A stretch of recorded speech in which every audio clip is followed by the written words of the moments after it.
Hello, hello, warp speed. Are you there? Oh goodness. I can't believe you're making that that voice there. Dream, thank you for hopping on this live. And good even fall to one and all. This is Warped Speed, your interlocutor and space traveler.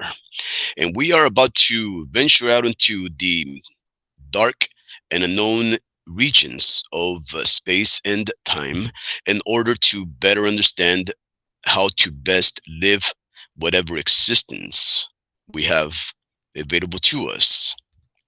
If you don't know anything about warp speed, well, the only thing that I can tell you is this: I am an ignorant individual that understands when I am wrong. I am an ignorant individual that accepts that to be a reality, and I want to not be an ignorant individual. As a result of that, I do try to engage individuals that are capacitated and sane of mind because I figured that is the best course of outcome when one is trying to better educate themselves. Warp Speed is an individual that's had hiccups in his life. He's had his ups and his downs. And that's a man that is now partially successful in what he's doing, but yet has had a lot of failures in his life. I can say humbly that I am no better than you, and I am better than you. We are equal in that sense. Most people will have some strengths over me, and others won't. But we won't know which ones I am more powerful over, not until I engage each and every single one of these individuals. So I do appreciate you for engaging me in this here live, this conversation that we are about to have. And I welcome you to partake in these little travels of mine between my fellow cohorts. We do have a gentleman by the name of Dream. He's going to be our fellow traveler tonight, and we are going to venture out into some topics lesser reported by some of our cohorts, competitors, and colleagues. Now, to introduce myself, besides being an individual that's ignorant, I am also what people would define in the term as a Mexican American, uh, for some better known as a Chicano. That just basically means some person that has blood from Mexican forebears, and yet I was born here in the United States of America and proud of it. That also means that I have to walk a fine line because if I don't, well, you'll find criticism here and there. But that's okay, right? Because I understand that I am a man that's flawed and a man that's just trying to discover more about not only himself, but about others, and especially the way they think. If anything, you will notice that one of the things that I like to do is to ask you questions because God forbid that I have some preset conceptions or ideas of any topic at hand, but God forbid even more that I assume those to be logically reasonable and factual. Because one thing that I will tell you about myself is that I don't have a good memory bank. I am a very forgetful individual that has its ups and downs, its goods and its bads. It's very embarrassing to say that I don't recall a lot of my life. That has to do with the fact that I've been a former drug user. Not proud of it, but that is a reality. And also because I come from people that suffer not only from a condition called Parkinson's, but also Alzheimer's. So I like to have these conversations and on occasion even listen to them back.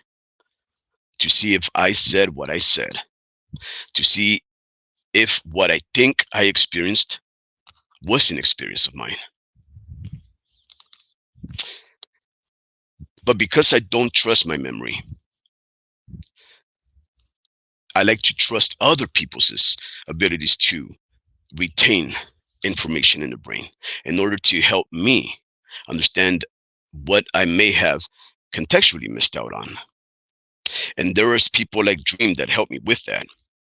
And you'll probably notice that Dream, my co-host for the night, he's probably going to be, let's say, more certain and self-assured than myself. Why? Because he probably doesn't have the kind of issues that I do with my memory or my opinionation forming. But that's okay. I brought him here because of that. I brought him here so that he can aid me in these matters that we will discuss on in tonight's live, and in fact our inaugural live. So I thank each and every one of you for having hopped on this your broadcast. This is a new experience for me. As you can tell, I'm a little nerve wracked, and I just had like about an hour wasted trying to figure out how to use this thing called StreamYard. Goodness, it was an experience. But I think we are broadcasting live, and I think it's a go. So I can say we're gonna launch into space right now. Dream, would you like to introduce yourself? Tell us a bit about who you are, what you want out of life. Hello, I come in peace. No, I'm just kidding. I hope you do. Nah, I'm just kidding. I'm just saying same old stuff, Except this time you were in full control, Mhm. So if you go, you can finally do what you want to do, because you control this shit.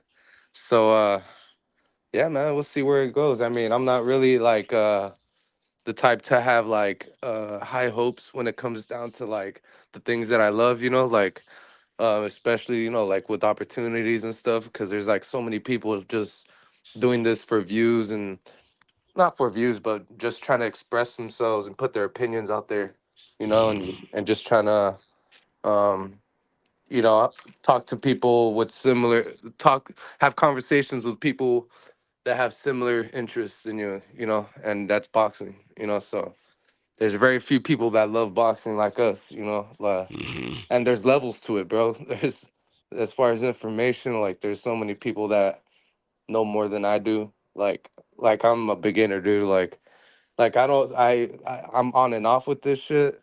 Um, but people actually do this for a living, and there Mhm. the number of people that do that is like really low. It's like less than 100, bro. Like that actually have access, to top rank and actually have the ability to create content for their channel and get a paycheck from that. And Mhm. there's very few people that have the credentials, because that's what it is, man. They just pretty much get accepted, and they gotta act right around these fighters, and they gotta, you know, have they can't be asking no stupid questions. They can't ask questions they tell them not to. They can't. Yeah, like there's levels to this shit, and sometimes there's only so much you can know, Mhm. in the sport of boxing, and what goes down behind the scenes and stuff like that. Um, all I judge is what happens in the ring. Other than that, I mean, their personal life. I feel like anybody can come back from anything, so I don't really think like too much of people um who disappoint me, or Mhm. like I always feel like some people can come back to who they really are, and yeah, so that's what it is, Like man.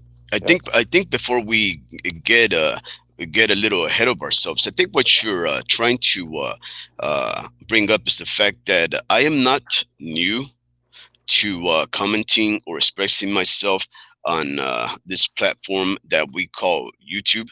In fact, I've been a co-host for what I am very happy and proud to say, the Homie Ricky podcast. Right, this is where you and I we are co-host to the Homie Ricky. The Homie Ricky is a very astute, knowledgeable individual when it comes to the sport of boxing. He is, in fact, my blood sibling, um, and he is younger than myself, but he is very sharp-minded, witty, and he can retain a lot of memory. So, what all of this all started because the homie Ricky and I, and even you, we would gather together and watch a lot of boxing together, and then we'd argue about boxing together, and For then one day. hours. Hours, days, weeks, and in fact, Yeah. sometimes our arguments led to us not even communicating with each other for weeks, Yeah, I because know. I our heard. opinions were very, I guess we could say, They, strong, right? yeah. Um, but one day I just said, look, why don't we just do this? We engage a lot of these other communities, a lot of other boxing fanatics, and why don't we just do it on our own? Seeing how you and I we talk boxing every single day, why don't we just talk about boxing and let other people judge us for our opinions, right? And now, would you agree, Dream, that when you put yourself out there on your opinions and your ideas for the world to hear, you are exposing yourself to judgment and criticism.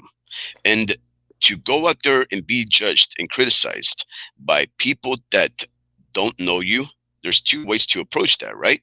One, you can say, okay, well, that's brave, right? Because you're out there exposing yourself. And when you expose yourself on your commentary and your ideas, people will take that and run with it, and they'll keep you and hold you to them ideas.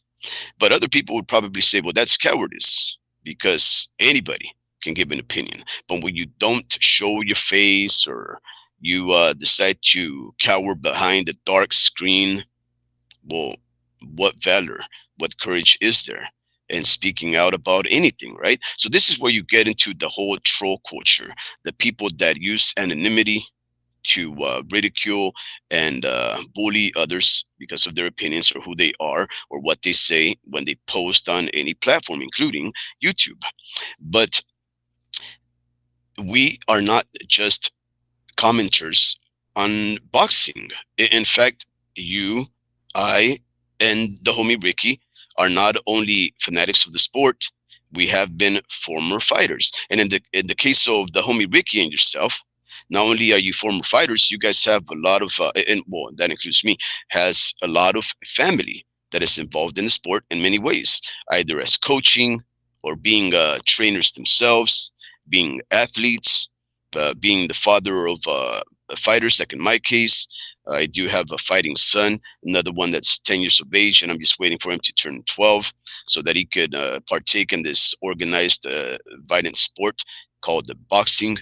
But you yourself have been a fighter, and you yourself have family that is so involved in the sport that they train and have been former fighters. So, as you were trying to state priorly, we approach the sport with a respect that can only come from the fact that we are personally involved. Would you say that? Yeah, no, it's just crazy because boxing has like brought together a lot of people, Mm, especially for me. Just because like me and your brother, Rick, mm, uh we met like in high school. Uh I think like sophomore year, freshman year, I forget. But we would never talk about boxing.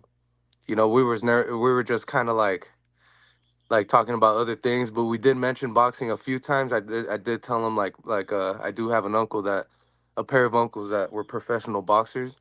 mm, One of them actually trains.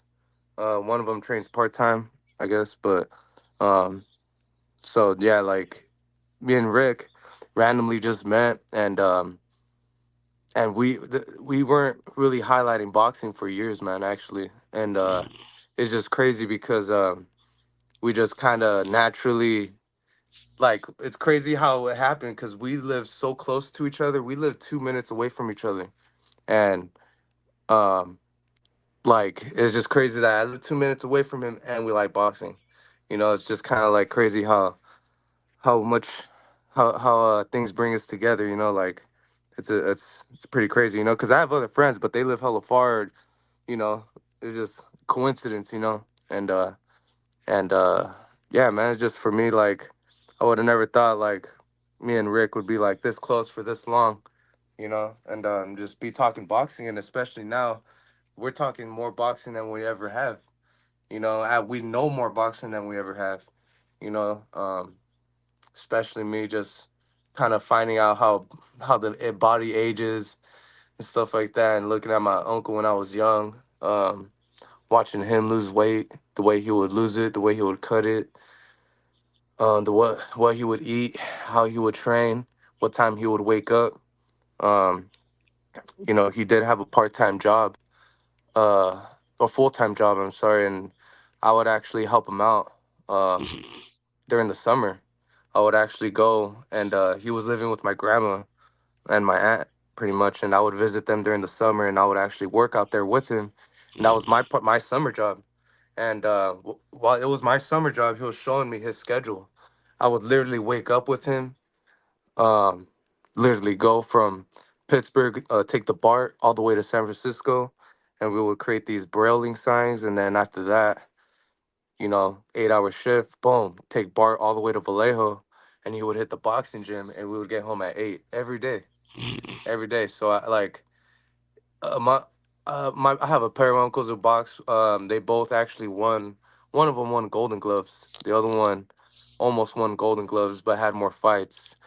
Um, and pretty much they became I seen how much they love boxing, regardless of how much they were losing. I mean, um, they weren't like the best boxers, but they actually put their lives on the line. Mhm. And if it wasn't for them, I wouldn't be in this love for boxing. Like he introduced me to the speed bag at the Vallejo boxing gym. Like I remember to Mhm. this day, and I just remember seeing like chicks just hit that bag so hard, and I was just smelling the sweat, looking at the blood everywhere, and just looking at how close everyone was, and just kind of like, it was just crazy, and hearing the bell ring and shit like every 3 minutes, like that was like that kind of like got my juices flowing, Mhm. but guess what? I started smoking weed, you Mm. know. Yeah. So I mean, it is what it is at this point, because I'm sorry. I do try to lose weight. Um, but I keep getting sick, man. Keep getting sick. But yeah, no, that's how it brought us together, man. Me and Rick, and then here we are, bro. We're just trying to figure it out. We're just trying to figure out our space. Cause we're just trying to do what makes us happy. If it's gonna bother some people, if it's gonna make us feel like it's gonna be like a big old uh like we're trying to make it a career or something, it's overwhelming someone, then we're not gonna make them do it. I mean, I know we have love for boxing. It's just we have a lot going on our life with our separate lives and stuff like that. So, I mean, I've seen my uncles, box at the professional level, and actually one of them fought on the HBO level, and I mean, they get the notoriety. We've gone to football games, and this dude, my uncle, knows like the CBS worker. So we ended up going through the 49ers locker room. So like, he knows people, like, and that's what it gets you. It gets you kind of like into the production side. If you actually know more people, then you can actually get yourself a good job. If you know more people, but it gives you more opportunities. I'm pretty sure someone like Andre Ward has plenty of opportunity right now. He's just not taking it, because he has a lot of money, So Yeah. it's all about who you know. And I just seen how it's a small world, and it's the boxing world is a small world. There's not too many spaces in there for you to Mhm. make a living in it. Most boxers have full-time jobs. That's Mhm. just what it is. Like I know one that's a roofer right now, and he's a professional boxer, and Mhm. he's and he's making ends meet. He's got kids, and he's like he lives a regular life like me. The dude Mhm. smokes. The dude smokes weed. Like I know him, bro. Like he smokes weed and he stops when it's time not to. Like he lives a life just like mine, except I did it way more. And he actually put time aside and actually did, you know, turn professional. So, Mhm. but yeah, it's just I'm not gonna say names, but yeah, just that's why I know. Like that's how I know times are changing. Um, and I know it's just not him that's smoking weed. You be seeing Keyshawn smoke weed, so it's not it's not a good example. I mean, it's not the best example because I know times have changed, but um, uh, you see the best of all time. Mhm. You see those guys. Ask them if they smoke weed. I'm pretty Yeah. sure. I'm pretty sure 99% of them, 99% of Hall of Famers probably say they don't smoke weed or they gotta stop. You gotta stop. Yeah. So look, I think maybe we've been we've I guess we've been close to 25 minutes introducing ourselves.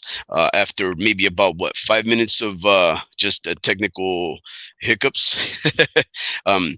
So More so like with two that being, hours. yeah. Oh no, we can go on forever. We can go on for absolutely ever.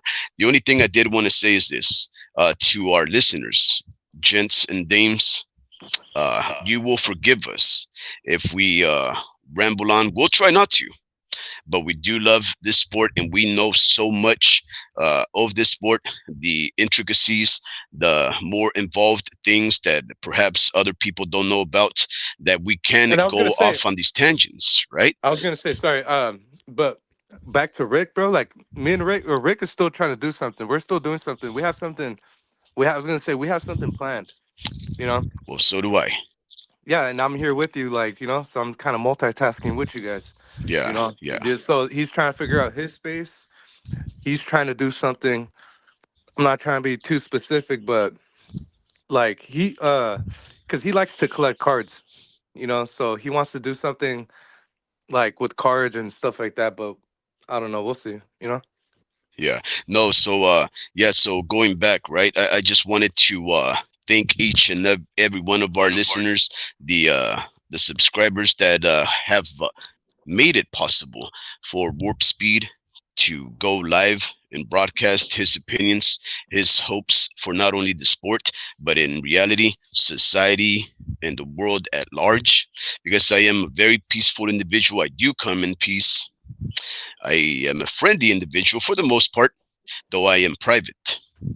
Uh, this is, in fact, a way for me to gather the strength that I otherwise show reluctance in my real life. I am what you would say a reserved, private individual that is never been outgoing. And when I have been, it's all because of the influence of drugs and narcotics and other intoxicants. I have given up that life. It's already taken its damage on me. It's left its uh, labored scars over my body and my mind. But I can say that I am now an individual that's trying to engage the world when previously I would have shut him out. Now, because of the fact that I'm trying to get back on being a civilized individual, I do hope that you will forgive and understand if I may go off on these tangents, uh, if I maybe don't express myself most adequately or succinctly, but I am trying. I am trying. So let's get back to brass tacks. And Dream, I I pride ourselves. I do pride myself, and I do take pride in what you and the homie Ricky have built in the homie Ricky podcast, a community that grew up to be 12,000 members large, but that main man, the one holding the reins, the man at the helm, the homie Ricky, Let he's him on a know. sabbatical. And because of that sabbatical, there has been a What's a void. sabbatical? What's sabbatical Sabbatical mean? means like extended vacation, perhaps, I guess you can say. It's just For how long? Um, 2 3 months. from what I heard, it was Mm, 3 months. mm. And that's the thing. When he says something, he means it. Yeah, he does. And I've tried to get him back because I wanted to say some things about the sport that I love and that you and I participate in, but he is unwavering that he needs the sabbatical. And remember the very last live, right? That we had at the Homie Ricky podcast. I forget what we were addressing, but he said he needed a rest because he's speaking about the sport in a negative light. He started to become bitter. He felt that he was becoming resentful of himself by speaking always seemingly negatively about this very dear and near activity called the sport of boxing. And I understood that. And I told him, look, being honest and saying some things that people may not want to hear, even you may not want to utter about this activity, does not mean you are being negatively critical. You are being critical for the sake of making this sport something better than what we have right now. And and of course, when we address all of the topics that we address in the sport of boxing, there always seems to be some way to criticize it. There's never anything that makes us happy, right? And I am not like that. I don't see what we do as being hyperly critical. I don't think we are being unreasonable. I think we are being considerate of the good and the bad things that happen in the sport because we care, because the survival of the sport and our participation in it do are contingent on the sport becoming better, right? And we will not make the sport better if we are divided as fans of things such as color and race and language and nationality, right? And in fact, I would be remiss if I continue on and speak without recognizing that the growth of this here channel has a lot to do not only with the people that are of our own culture, the Chicanos, the Mexican Americans, but a lot of my growth and this and the ability to go live, Dream. I don't know if you know this, but it has to do with the Samoans and the English and British listeners. The people that comment and engage me the most are from other parts of the world that I've never traveled to. People that I have no commonalities with, but they engage me respectfully. And I get to learn from them the way that they think, what they want out of the sport. And it's just been a whole new experience, right? Because in the Homie Ricky podcast, of course, we got a lot of the Mexican, American, Chicano types, but they became trolls of our channel. Why? Because we were speaking favorably about other people that are outside our own cultural practices, right? The blacks, the whites, the yellers, the reds. It doesn't matter to us. Why? Because we get to meet these people in the ring. We get to beat them. We get to be hurt by them. We shake their hand at the end of the fight. And as a result of that shared violence, the way that we perpetuate harm against each other, and then we're able to embrace ourselves at the end, that is how we were able to respect the sport of boxing and other cultures, right? So all of these people that judged us, they almost always were like us, same backgrounds, but they just never participated in the sport of boxing enough to expand their horizons through violence. They were never able to appreciate a black fighter, a white fighter, an Asian fighter, because they never fought. Once you get your ass beat, sorry about the curse words, once you get your behind beat by somebody that looks different to you, you respect them. Doesn't mean you give up. Doesn't mean you won't try harder. It doesn't mean you I won't feel go back at them, I feel but like it I'm means talking you to. respect Oh, them. never mind. You ever heard of a man named Gilly? I think so. You remind me just of him right now. I'm not sure how, but I don't even know who that is really. Yeah, you're like the Mexican version of him right now. Go ahead. Keep going. Keep going. Um, That's all I want to say.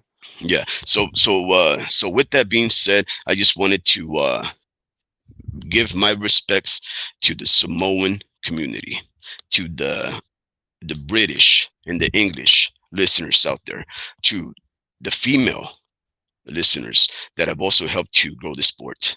Yes, perhaps our dialogues, our conversations will be swayed and colored by our own experience, which does, in my case, Dream, involves repairing old Chevrolet cars, restoring classic Chevrolet cars and making them into lowriders. That's what I do.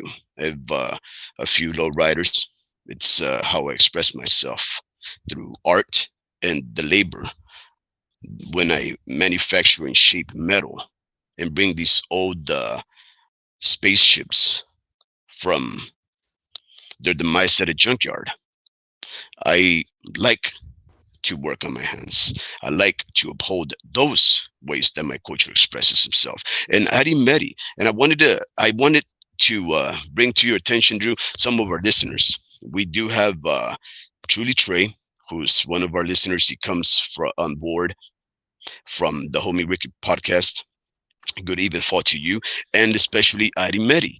Adi Medi is this hilarious individual. I don't know how to explain it, but every single thing that he's ever said to me, he has me chuckling and thinking, oh, I hope he doesn't send another funny thing out there, man, because I'm just going to start chuckling to the point that my stomach starts to hurt, right? But Adi Medi is one of my very first subscribers. He hopped on board. He's obviously here tonight, so I do bid him a wonderful night. Thank you for hopping on. But let's get down to the topics at hand. Dream,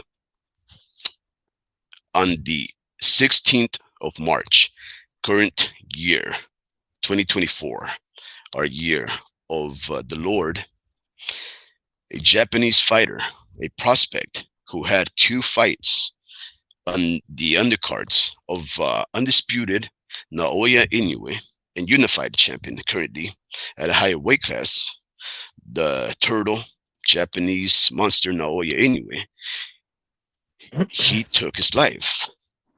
Now, this fighter, barely 20 years of age, he took his life because he was going to be headlining a show in Japan on a Monday, right? So on the Saturday, actually Sunday, on the 17th, he ended up foregoing the weigh-in. He didn't show up. His father presented a missive, and he was basically thanking everybody that had loved his son, that had cheered him on. But he was here to report, lamentably so, that with an undefeated record of 9-0, having just won the ESPN Prospect of the Year 2 years ago at age of 18, and Japan's Prospect of the Year a year ago, that his son had taken his life. Now, these lesser known fighters, right, like Kanamu Sakama, these fighters are the people that no one will talk about because nobody gives them a chance, because they're the undercard fighter. They're not the headliner. They're young and inexperienced. They're not the Errol Spences of the world. They're not the Saul Santos Alvarez Barragans, the Canelos of the world. They're the up and coming fighters that we criticize every time there's a show and says, who are these guys? Who are these guys? And then we start calling that fight card a whack card because we've never heard of a fighter whose name we cannot pronounce. But I will tell you one thing, Dream. When this young fighter took his life, right, he had so much talent. He had so many opportunities. In fact, Naoya Inoue was highly promoting him. Now we know Naoya Inoue is one of the most talented, explosive, and appreciated fighters in sport. He had that young fighter support. And knowing that this young fighter had so many favorable, auspicious things in his life, helping him make something good about his existence, he knew that there was a lot of obligation for him to perform. Now, I ask you, Dream, do you have any idea why a 20-year-old man who had all of these people supporting him, cheering him on, why he would take his life? Do you have any idea? Do you have any way to imagine and fathom why somebody would do that? Yeah, that's pretty crazy. I mean, yeah, I would have to do a little more research because you said he just didn't make weight. He wasn't gonna make weight. Okay, that's right. He couldn't make weight. Mm. Now, this is what happened.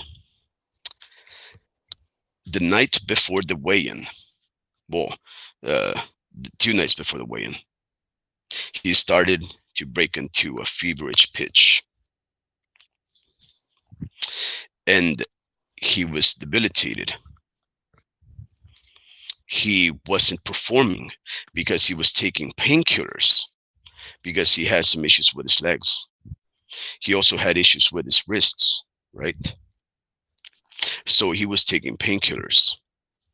And a couple of days before he was to weigh in, he fell very sick.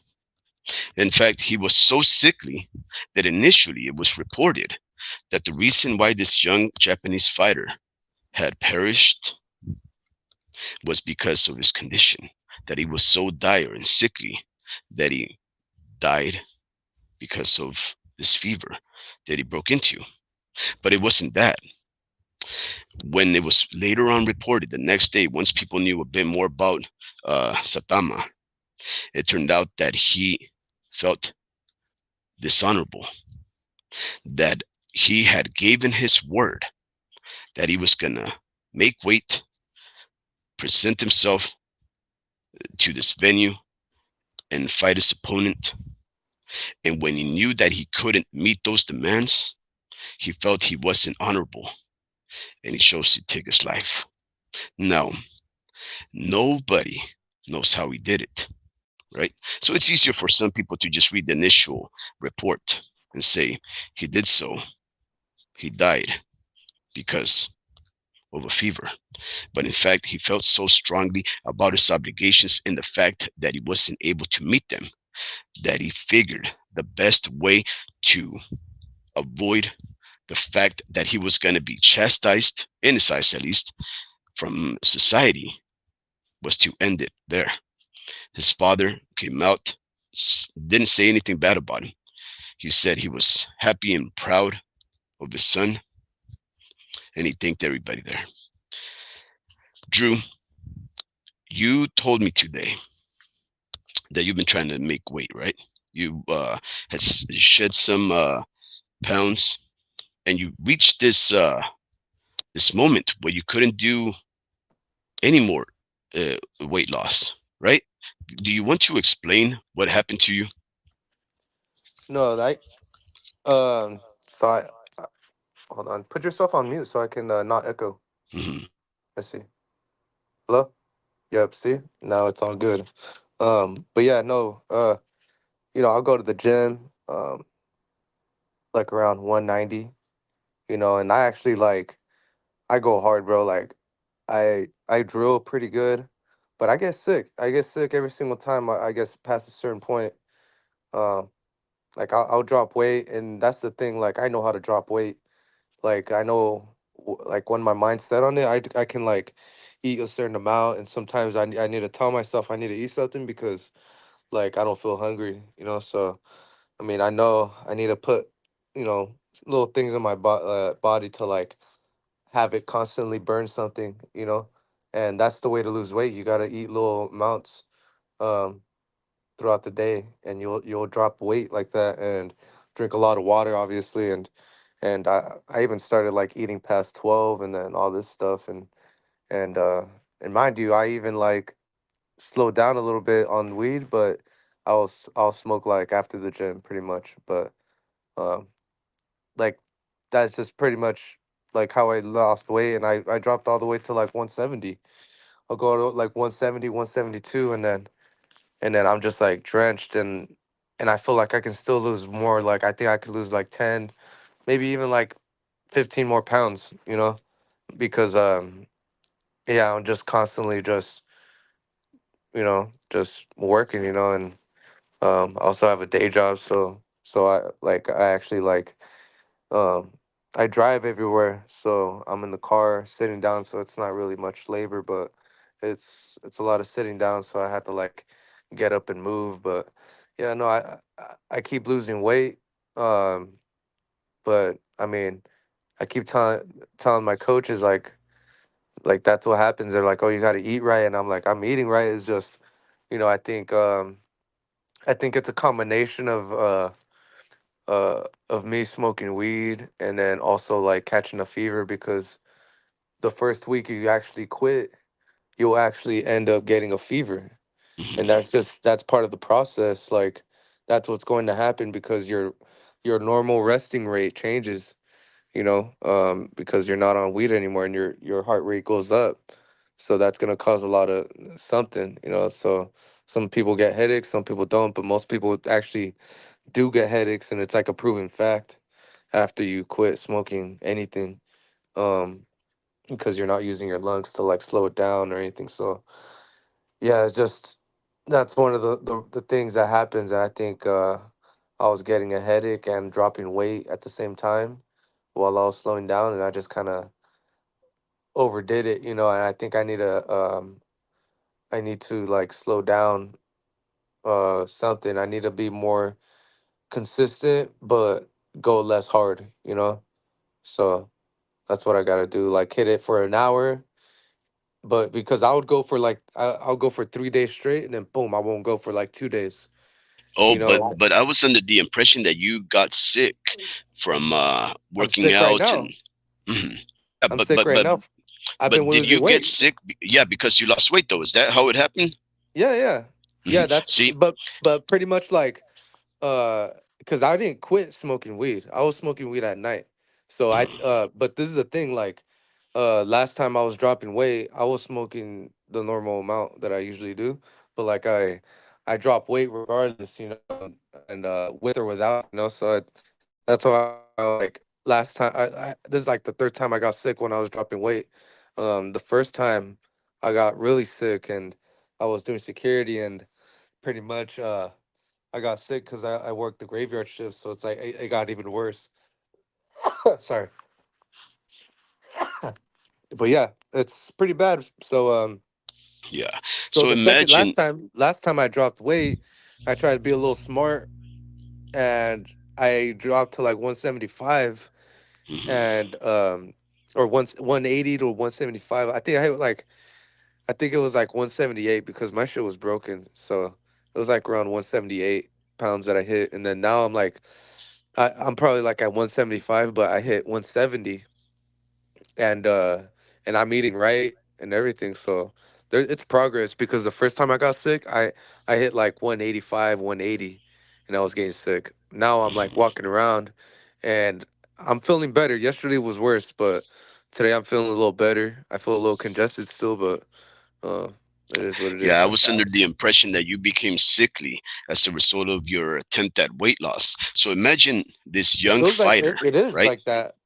Yeah, I yeah. got But how frustrating is it? Is it frustrating enough for you to hurt yourself? no. It's Okay. like well, the thing is, I see progress. There's Hmm. progress in my stuff. Like I haven't been this consistent pretty much ever in my life. So Let me just get down to go ahead. the nitty. Do you ever see yourself ending your life? No. Okay. No. Now, what is your opinion about how this young fella took his life? I want to better understand, right? What everybody here thinks about uh, a fighter taking his life at something like not making weight, right? Kanamu Sakama took his life because he couldn't meet the obligations, like Arimeri says. Kaisumi, who is one of the writers who addressed the issue, he said uh, that he was not able to fight because he wasn't in a fighting condition. So therefore, Sakama felt he had no honor and committed the unfortunate act. That is exactly, if I'm not mistaken, word for word, what I think his name was Joe Kaizumi, the writer, had stated that Sakama felt so strongly about his obligations to others that he took his life. Now, you're talking about not being able to cut more than I didn't know 20 that. pounds. I didn't know. I didn't know. You're referring to that though. That's why I was like, yeah, like I got sick because I was, yeah. Well, nah, Yeah, yeah, yeah. it doesn't. So, It's not frustrating for me because there's steps that I'm taking that mhm, I feel that are correct, and mhm. there's only so much I could do because I know in my heart that I'm doing everything that I could, you know. Like Yeah. it's resort. It's like it feels good. It feels good knowing that I'm doing that best I could at the same time, you know. But it sucks because I have to miss work, or I could miss work because of it. But I'm Mhm. not letting it get in the way. As long as it doesn't get away with my paycheck, then it's all good, you know. See, there's so because of that, right? Because of that, the fact that you would never do it, and in fact, no American fighter, no Western uh, uh, fighter that I know of has harmed himself in a culminating fashion like this fighter, that I asked It's myself, what would it take, right? And of it's course, honor. And that's, we all know about well this. the practice. Well, the focus, yeah, the focus of honor in the Let me Japanese culture, but let right? me point something out though. It's not just the Japanese culture. You know, there's a dude named Cody Crawley that's complaining about this stuff too. No. What did he say? Yeah, I know who Cody Crawley is, but Cody, but what did he say? Well, his dad, I think his dad like committed suicide or something like that. Yeah, but did he well, yeah, yeah. So he committed suicide because of depression, and we don't really know what his depression was Well, about, no, there's a right? big Life is very harsh for on us Canadians. Canadians, it's a Canadians. big rate. It's like there's a big suicide rate in Canada. Hmm. You know. Now, let me ask you: would anybody in Canada say that that Crawley's father, the act of harming himself fatally, was brave and courageous? I don't think so. No. I spoke to one of my friends, right? Because I asked him about this, and he said that was cowardly. And I told him he was Japanese, and he said still cowardly. And then I said, really cowardly to our Western philosophical way of looking at the world, right? But what do the Japanese have to say about that? So I started to delve deeply into the matter, right? And of course, honor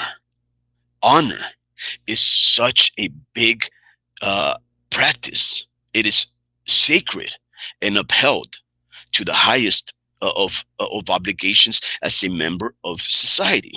Honor, but even before that, right? Honor uh, uh, has been something established in the Japanese culture that the samurai used to practice. You know, the samurai was a fighting class, right? The samurai were a fighting class. These individuals, as warriors, they were highly regarded by Japanese society and their politicians, their leaders, for hundreds of years. I think they were around since the 11th century up until the mid 19th century. right? Until they ended up being abolished from all of their privileges by one of the emperors, if I'm not mistaken. Basically, he said, you know what?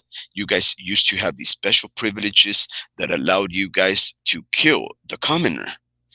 Under, of course, certain situations, but they were able to take the life of the common individual if those common individuals uh, faltered in certain conducts of society, of Japanese accepted society.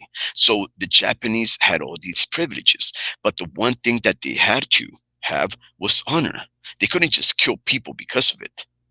They had to take their jobs and execute their tasks with this righteousness. And if they didn't execute these tasks to that highest of righteousness, then of course they were no longer samurai, and then they would have to be uh, well, killed by their assistant. They would have to stretch their head, place it down, and then their assistant would sever their head from the neck with a sword, or they themselves had to disembowel themselves. They would have to stab themselves in their gut and rip out the innards, right? Now, this practice of taking their own life is what the samurai would used to practice. It was called seppuku, seppuku, or harakiri, which is basically the suicide by disembowelment, right? It was in a code of honor, and this is something that all of you listeners can follow with. It's called seppuku, seppuku. You can research it in Wikipedia just to be very brief about it. But it was a practice that was a code of honor for the samurai, because they felt that being trapped by their enemy was dishonorable.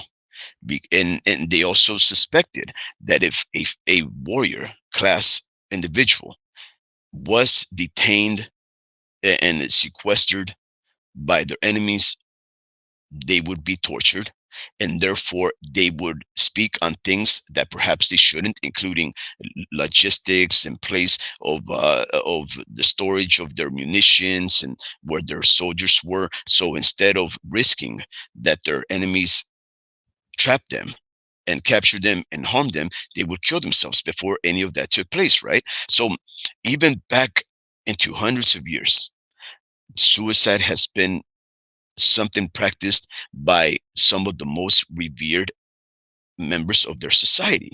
And it was never seemed as anything like cowardly. In fact, it was honorable, like I told you.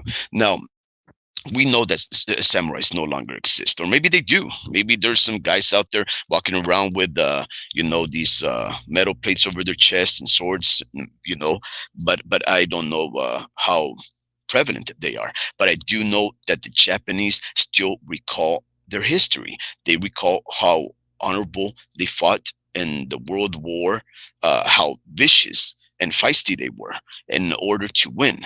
And they also remember that a lot of the people that fought there took their own life in order to not succumb at the hands of the foreign enemy, right? For better or for worse, the Japanese never considered suicide to be a cowardly, dishonorable act, right? So I've since discovered that these people see the world differently. And this is what I wanted to get at, Dream. The reason there is going to be a show like Life with Warp Speed is because I want to know more about these things. I don't want to judge like my friend and say it was a cowardice act just because I don't understand others. Do you understand? It is just something that I find completely opposite of the way that I see the world. But the homie Ricky, I think he's good even fall to you. The homie Ricky is right there at our comment section, and he states boxers are not samurais. Yeah, you're absolutely right, homie Ricky, but they are the modern fighting class. And some of these traditions, they live on, right? Innards, the long intestine that can be forced upon the labia of a woman for pleasure. Innards with an A. Innards. The innards is basically the viscera, the the things that compose everything within us. That includes, the liver, the pancreas, the kidneys, the guts, all of those things, right? Uh, so in honor of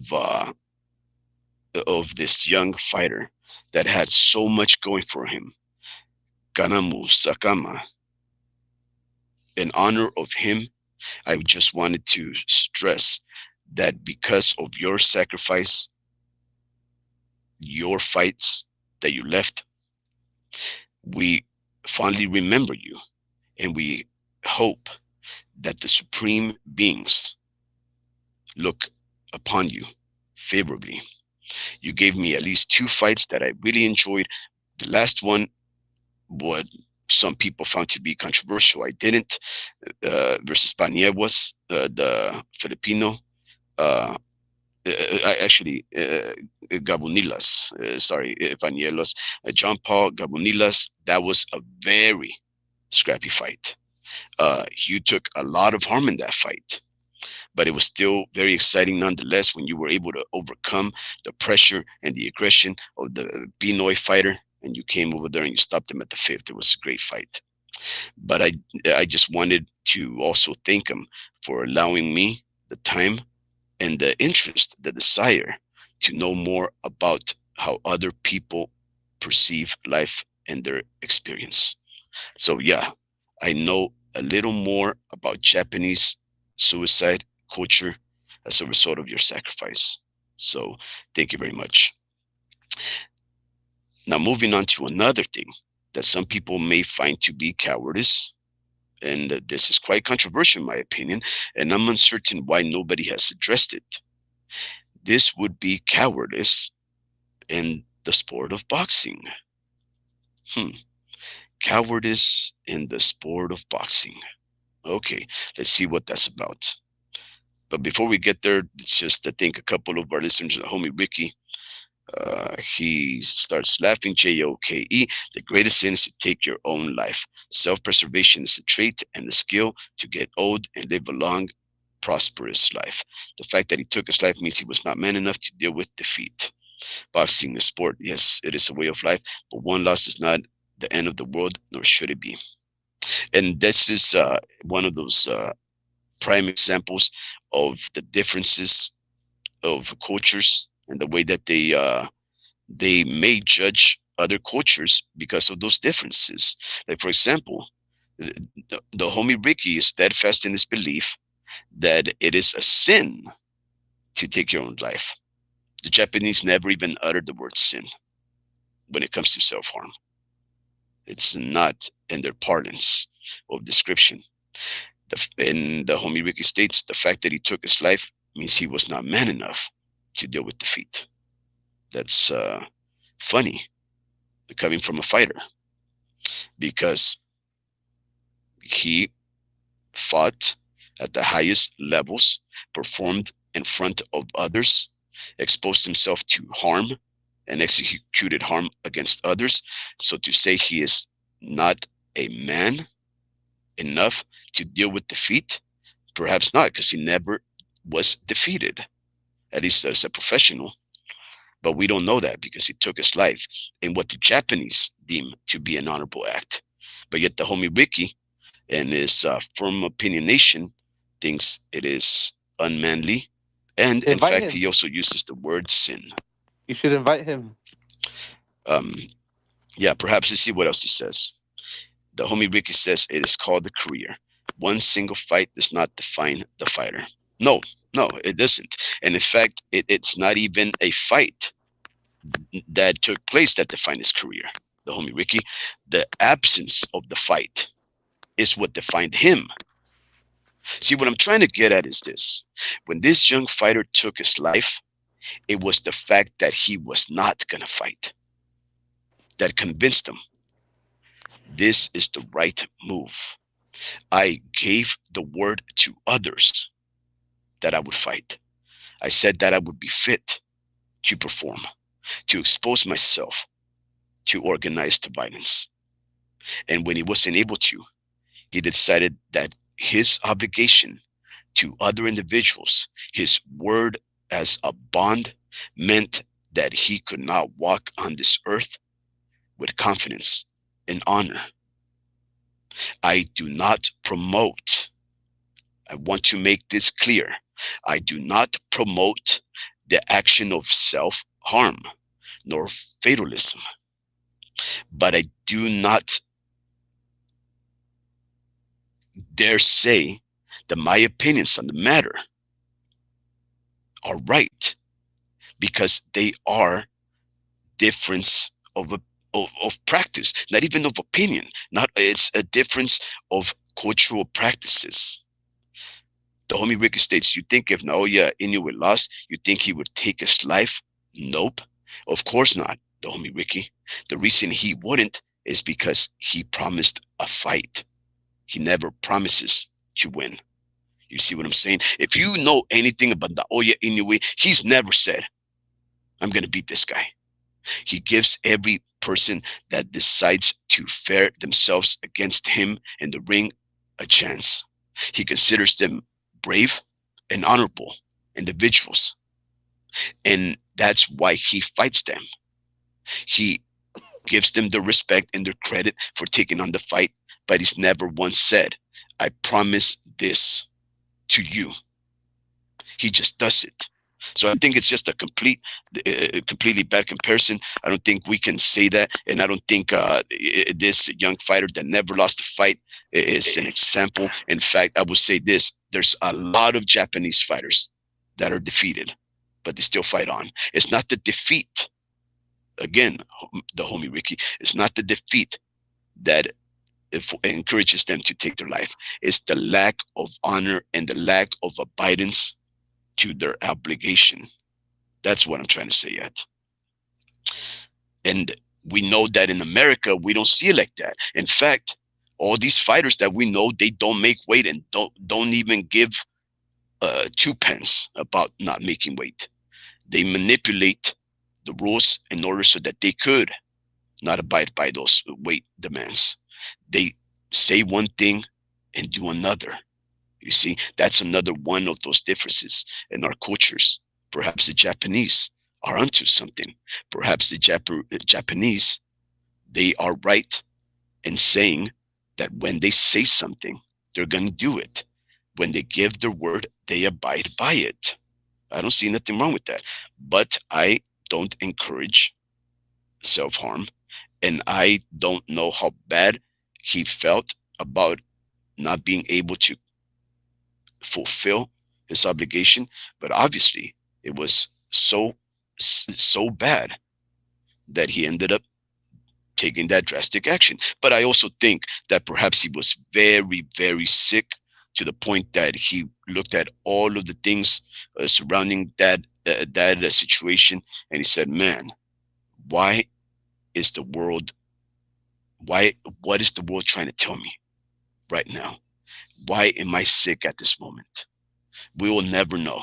We'll never know. And it's just unfortunate. But perhaps, again, the boxing gods and the supreme beings may look favorably on him for what he's done. I won't know that. Look at Nakatani. Look at Takeshi Inoue. Look at all these Japanese fighters. Many lost. He's probably the only one to take a life. Nah.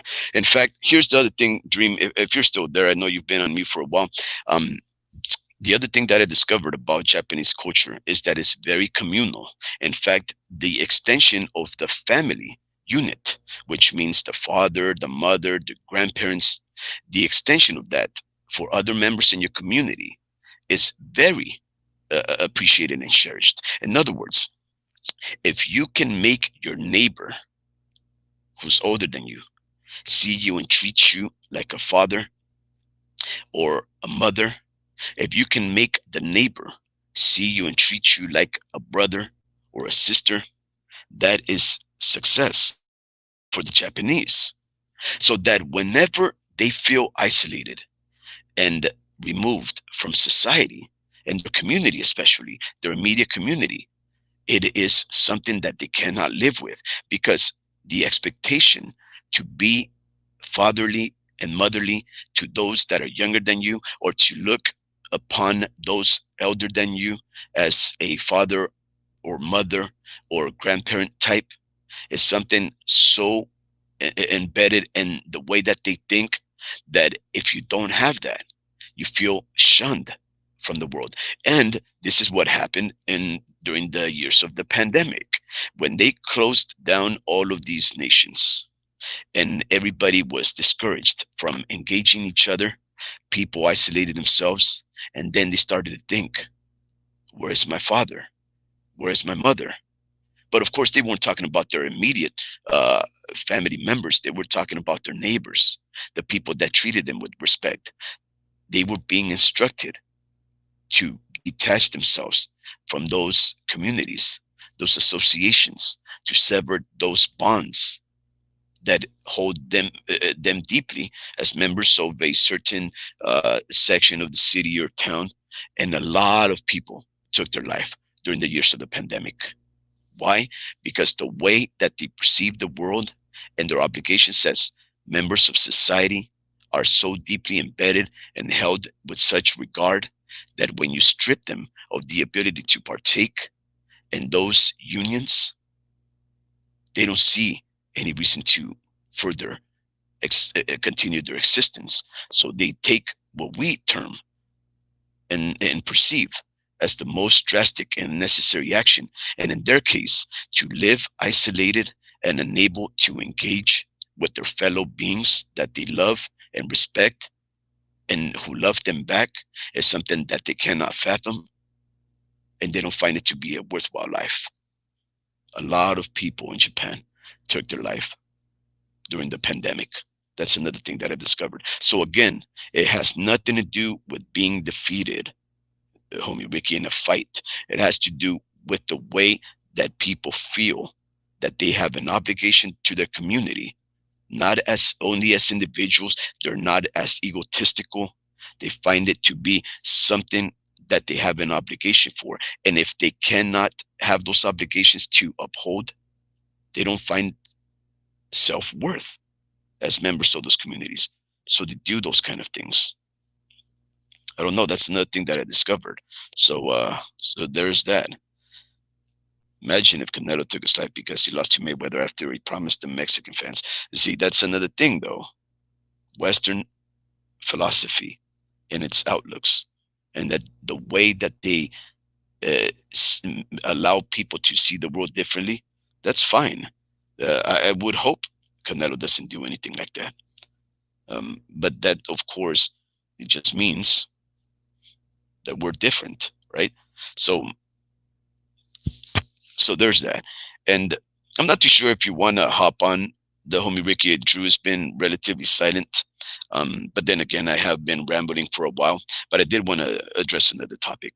And, before I hop on, I just wanted to also thank the Mexican G for hopping on this live. I hope you are still with us, brother. Thank you very much. You're one of my very first subscribers, and I appreciate your support. Yeah, man. That's some tragic shit right there. I mean, this is the thing. We can't like relate. I mean, we like everyone can relate when it comes down to mental health, right? For all around the world and stuff like that. But certain circumstances, Mhm. um, certain countries don't have the same amount of opportunities. And what I do realize is, because I do know some people from like Chile, and I Mhm. feel like they're more. I don't know how to explain it. Like they're like more on urgent mode. Like they're more on the go. Like I feel like they're more not energetic. They seem more energetic just because they're like living life to the fullest. Like they go like they're from Chile, but I just realized like they're like always like struggling and shit, you know. But like I met them because my mom's like she's a orthodontic or like she works at an office, with cancer patients, and we met these people, right? And I realized how what's the word I'm looking for? Like oppressed their people are. Like Oppressed. yeah, like people are more oppressed in different parts of the country, Hmm. and certain laws in that country is like that's a direct reflection of the violence that goes on in their cities and shit like that. Because I feel like we're in the best situation as far as like opportunity, you know, and I feel like we're the luckiest, one of the luckiest people on earth to be talking about boxing in an area like this. Just because they don't have opportunity like that, like we do, bro. Like these people. I know, like with Japan, um, it's a little different. Like they pressure themselves differently. Like they don't value money too much out there. Like they value attention out there in Japan. They want to be as unique as possible. Um, and they want to stand out. And because in reality, bro, I talked to a lot of like Japanese people, and they're like, yeah, we're like I've had two Japanese people tell me that their people look alike, like they look alike the most. I heard a joke where I went to an event where this Japanese dude said, all I gotta do is wear a freaking wig and I'll look better than this chick right here. I heard like a Japanese dude say that. But anyways, they're trying to stand out there. They don't value money, so that dude in Japan had a different state of mind, right? And we value money so much out here to where we get our ass beat, we got a fat paycheck, we're all good, And sometimes in Japan, bro, like and not just Japan, but like uh I think like Australia has a high rate of suicide rate, high depression rate. Um, it's just the amount of opportunity can really affect someone's like ability to focus, just because they feel like they either they either feel like they have a lot of opportunity around them or they can't get their shit straight and they can't figure themselves out or whatever the case is. Like I just feel like um people struggle differently in different parts of the country. It's so diverse. The struggle is the same, but it's diverse. And yeah, bro, it's just different, man. In Japan, we will never relate to that type of pressure. Like, who does that? Like, that's so like eh, to me, you see dudes like Ruben Villa. Like, I'd be so proud of myself if I was that dude. Like, I am one of the best boxers to ever come out of Salinas. You know, you don't see an inch of worry in him, about anything. Like, and he's just a naturally gifted kid. Like, he's not a kid; he's a grown man now. But he's you could tell there's no worry in him and not a lot of pressure. We're gonna love him regardless. Like, um, and I also feel like it all starts at home. Um, maybe his situation was a lot different. Maybe he just happened to be the only Japanese dude that was like had these crazy thoughts, like he's the one that actually put it into fruition. No one really had the balls to do it, type of shit. But I don't really hear too much about Japanese fighters wanting to commit suicide, especially in this case. He was so talented. Um I want to say it was some other shit. I want to say it didn't have to do with boxing, because of how much you grow in the sport of boxing, especially Japan. It's growing. It's a growing sport, and Yeah. and uh and people make careers out of club shows out there. There's fucking club show legends out here. They Hmm. don't especially in Mexico, they make careers out of club shows. No, I'm sorry. UK is the best one that does that. Like Hmm. those guys, they have so much opportunity uh it's probably watered down sport at this point. Like there's so many people that just want to fight in UK.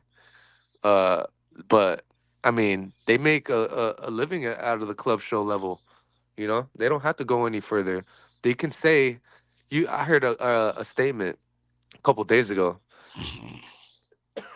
It said, I forget who it was by, but I guess he was homeless from Mhm. Northampton. If someone in the comments can remind me, I read the comment. He said, "Man, I was homeless a couple years ago. Now look at me now. I am the Commonwealth English champion. Uh, the first one to come out of Northampton." And I'm like, damn, he takes so much pride in that. You Mhm. know, like that was enough for him, and that's not bad. Like that's I'm not saying that as a bad thing. Like that's he strived for a goal and he went for it. You Mhm. know, and he got it. You know, but out here it's like we want to become world champions, but I want to become a world champion and be able to come out with something, you know. And for some fighters, it's either come out with it's either that or nothing in their mind, Yeah. you know. So it's a different mentality, American mentality. I would say it's all of America, but And when you different mean countries. America, you mean North, Yeah, South, yeah, all that. North and South, yeah, because they all have the same amount of opportunity. You know, there's Western Puerto Rico. philosophical outlooks. Yeah. Yeah. So, um, yeah, it's just that's what it is, and they, you know, I've never even touched that part of the fucking world. So You know, the only thing that you know, and trying to understand this is the only thing that I couldn't get over, right? Dream. It's like this, right? Um, he he took his life, right?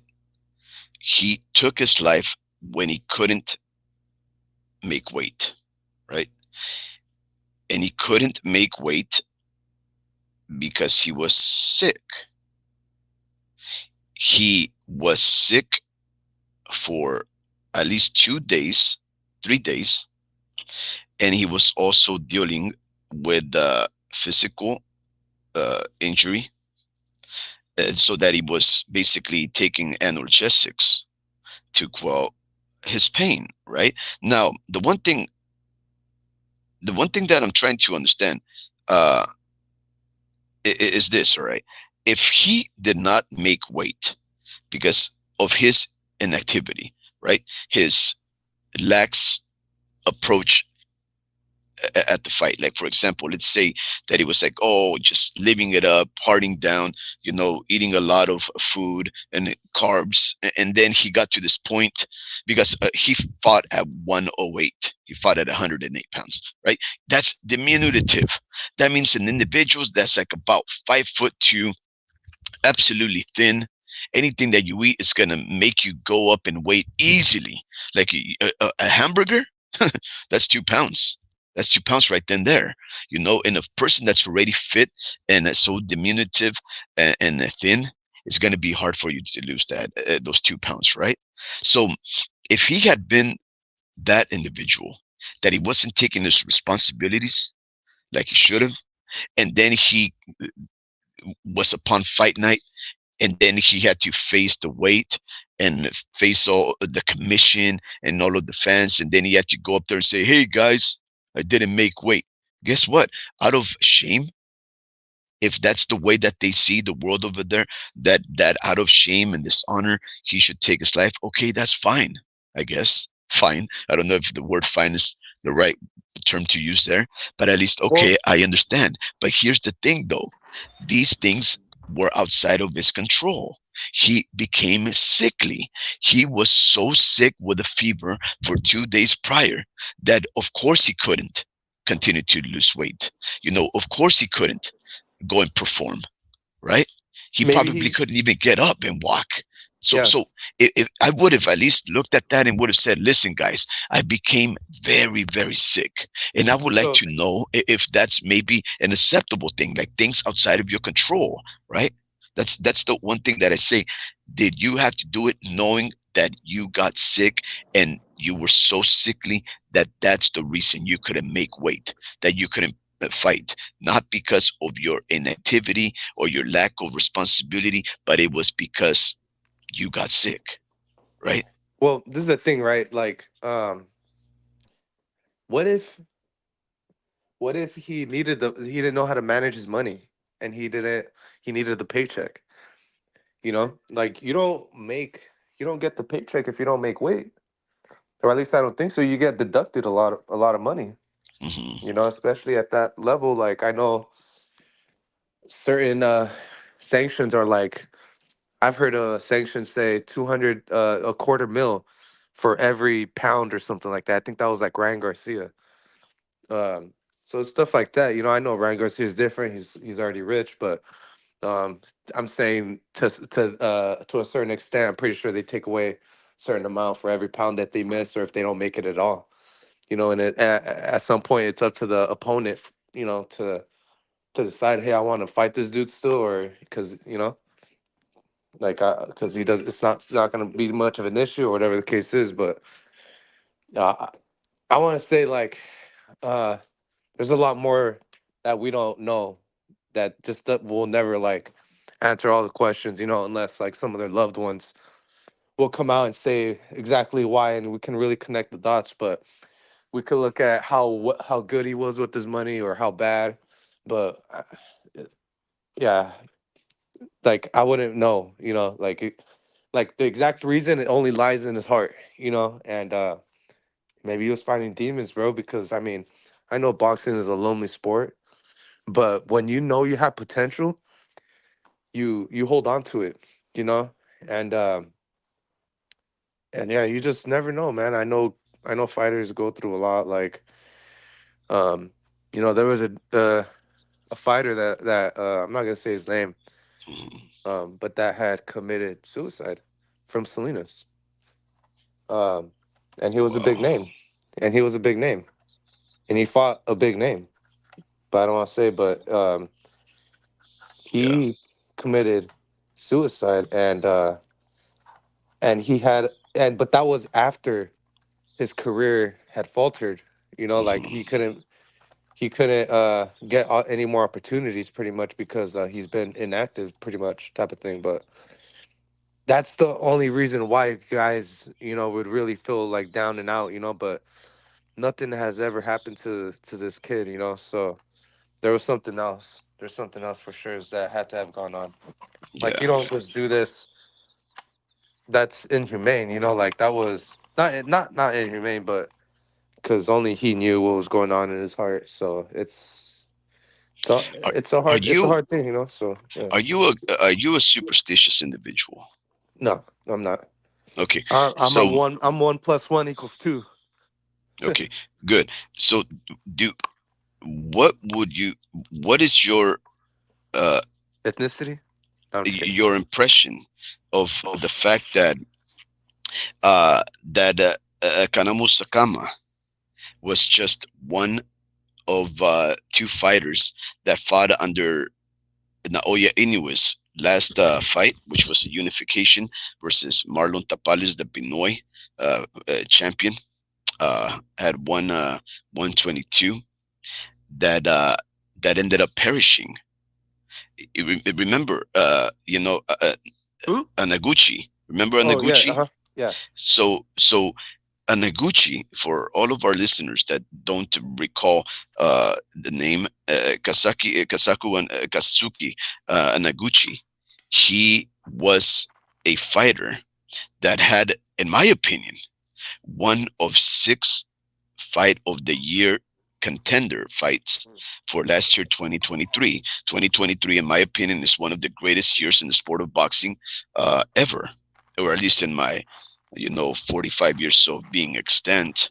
But nonetheless, to close out the year 2023 on December 26th, 2023, Naoya Inoue, he ended up fighting Filipino champion Marlon Tapales. He ended up beating that guy in a very feisty fight. But Anaguchi, he was one of the fighters who had a heck of a fight, an incredible fight.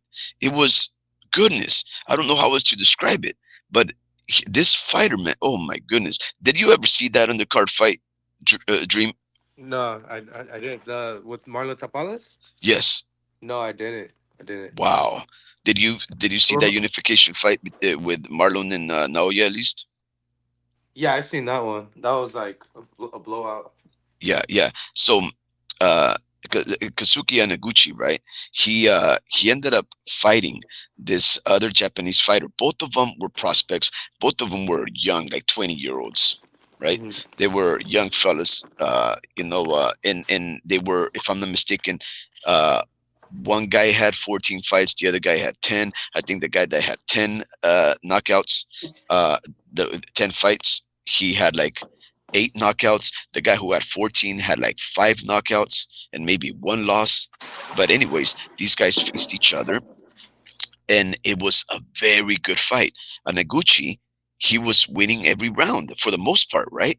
But whenever the other guy came in and tagged him, man, his opponent was really harming him, right? So it was one of those fights where one guy is clearly way better than the other guy, and the guy that's way better than the other guy is just winning his rounds by points. But the rounds that he's losing, the other guy wins him very convincingly because the guy is just putting so much uh, pressure on the guy. His name was Seiya Tsutsumi. Tsutsumi was just hitting him with these hellacious fights, punches in the fight. And mind you, Tsutsumi was not the knockout artist, right? Tsutsumi was the guy who's supposed to have less power than the other guy, at least according to the record, right? But uh, but he ended up he ended up coming to the last round, 10 rounds, and you knew it was going to be a very controversial fight, right? Decision, because the guy who was the less boxistic, talented fighter, he was knocking down Anaguchi in his rounds. So one guy was winning his rounds, hard fought, but by points, and they were clear wins because he was like out outclassing this guy. But when Tsutsumi was winning his rounds, there was knockdowns. So Dom Tsutsumi may have only won about 4 rounds. In some of those rounds, he knocked down Anaguchi. So you're like, oh man, what's gonna happen? Is Tsutsumi gonna win because of the knockdowns, even though he won lesser rounds, or is Anaguchi gonna take it because of all the points that he accrued? Right. Well, what happened at the end, it boiled down to the last seconds. Uh, Tsutsumi starts hitting Anaguchi with these hellacious blows, and the fight gets stopped if I'm not mistaken. And then, or maybe it actually goes all 12, 10 rounds, right? And then Anaguchi starts to stumble as he's walking to his corner, and his cornerman, his trainer, he picks him up as he's stumbling down, and he sits him down, and shortly thereafter he falls into a state of coma. They escort him out of the arena. He falls under a state of coma. He lingers there for about 3 weeks, and then he passes away. Now, some people would say that fight card was cursed, right? Because 2 fighters eventually ended up dying. But it's good to know that you're not superstitious, right? Because I also don't think that there is anything else besides the fight having taken place at the same night. But otherwise, there is no commonalities. One guy survived. He ended up taking his own life. The other guy perished as a consequence of the harm that he took. But yeah, I just thought that it was a very interesting tidbit of information, a factoid to bring up to your attention in case anybody is the superstitious type, or the type of person that does like to look at things in a way that perhaps there is some association. But yeah, that was a very interesting thing that happened right there on that fight card, Drew. These young fighters, very talented, touted fighters, each of them having won what they would call prospects of the year in Japan. They both died eventually, having fought under the same card with a legend like Naoya Inoue. But going on to another topic, Drew, let me ask you something.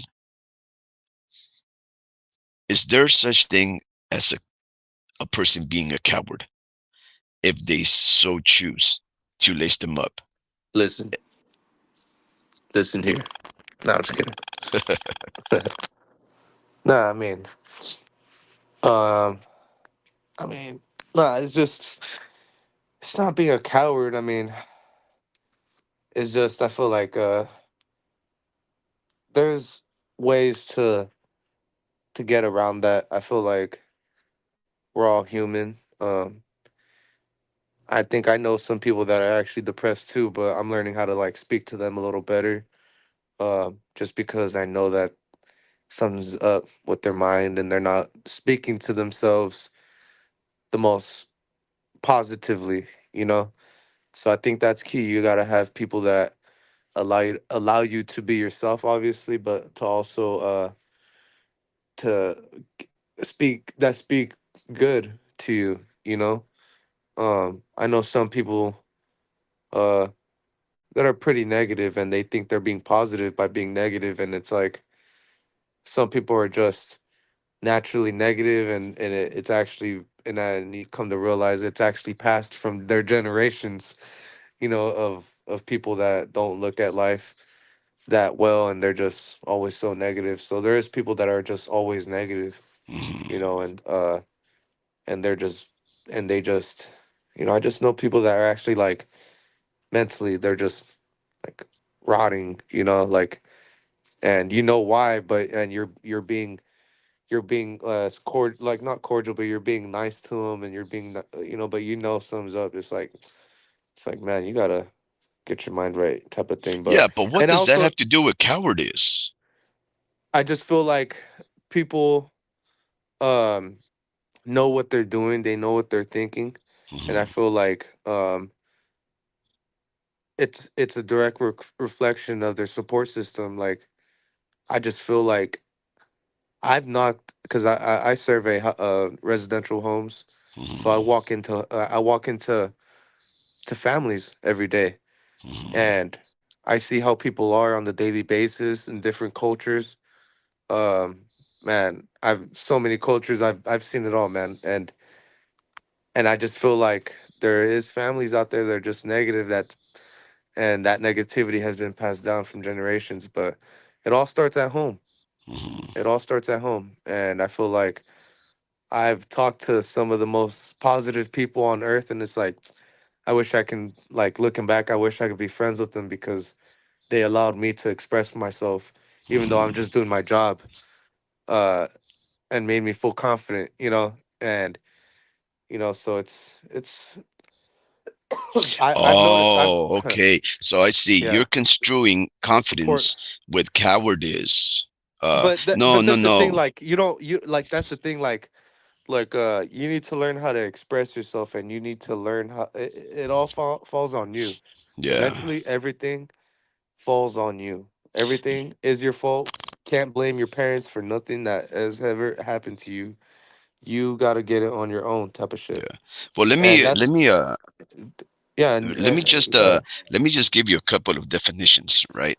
Okay, first off, I'm gonna tell you exactly why we're gonna be talking about the term cowardice. Which, by the way, just before anybody gets a bad impression of things, do not misconstrue the fact that we are about to transition to another topic. Uh, as a way of saying that we are furthering along the topic that we just spoke about for like about an hour and a half, which is basically Japanese and the suicide beliefs and culture. But we are now going to talk about cowardice in the sport of boxing. Is there such thing as a coward if a person should decide to lace up the gloves No, and expose himself to harm? Okay, no, right? no. As a My fighter, sorry. as a I thought fighter, you meant.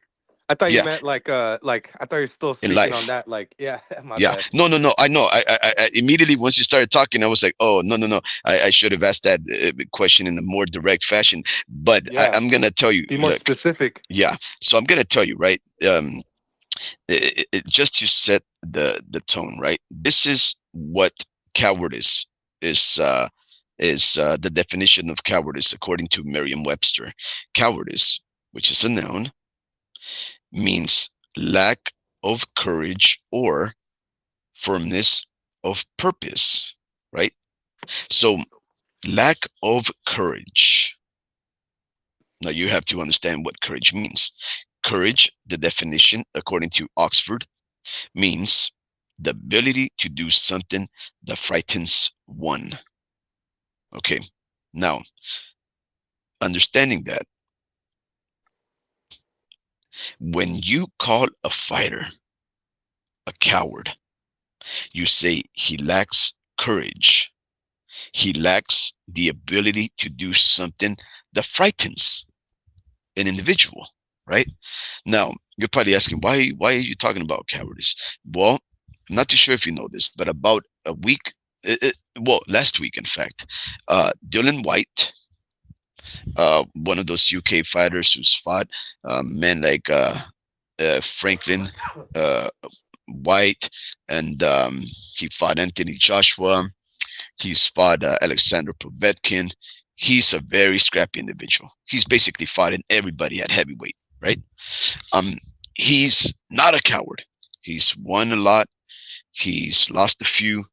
He lost at the hands of Tyson Fury, if I'm not mistaken. He lost to Anthony Joshua. He lost once by a vicious knockout at the hands of the Russian Alexander Povetkin. And then he asked for the rematch, and immediately he went and knocked out Alexander Povetkin. And I think maybe Alexander Povetkin ended up retiring then. Alexander Povetkin being a former Russian medalist, Olympian, if I'm not mistaken, gold medalist, who had a great record. He was a powerful puncher. Um, well, Dylan White, he had a fight last week against a fighter by the name of Christian Hammer, right?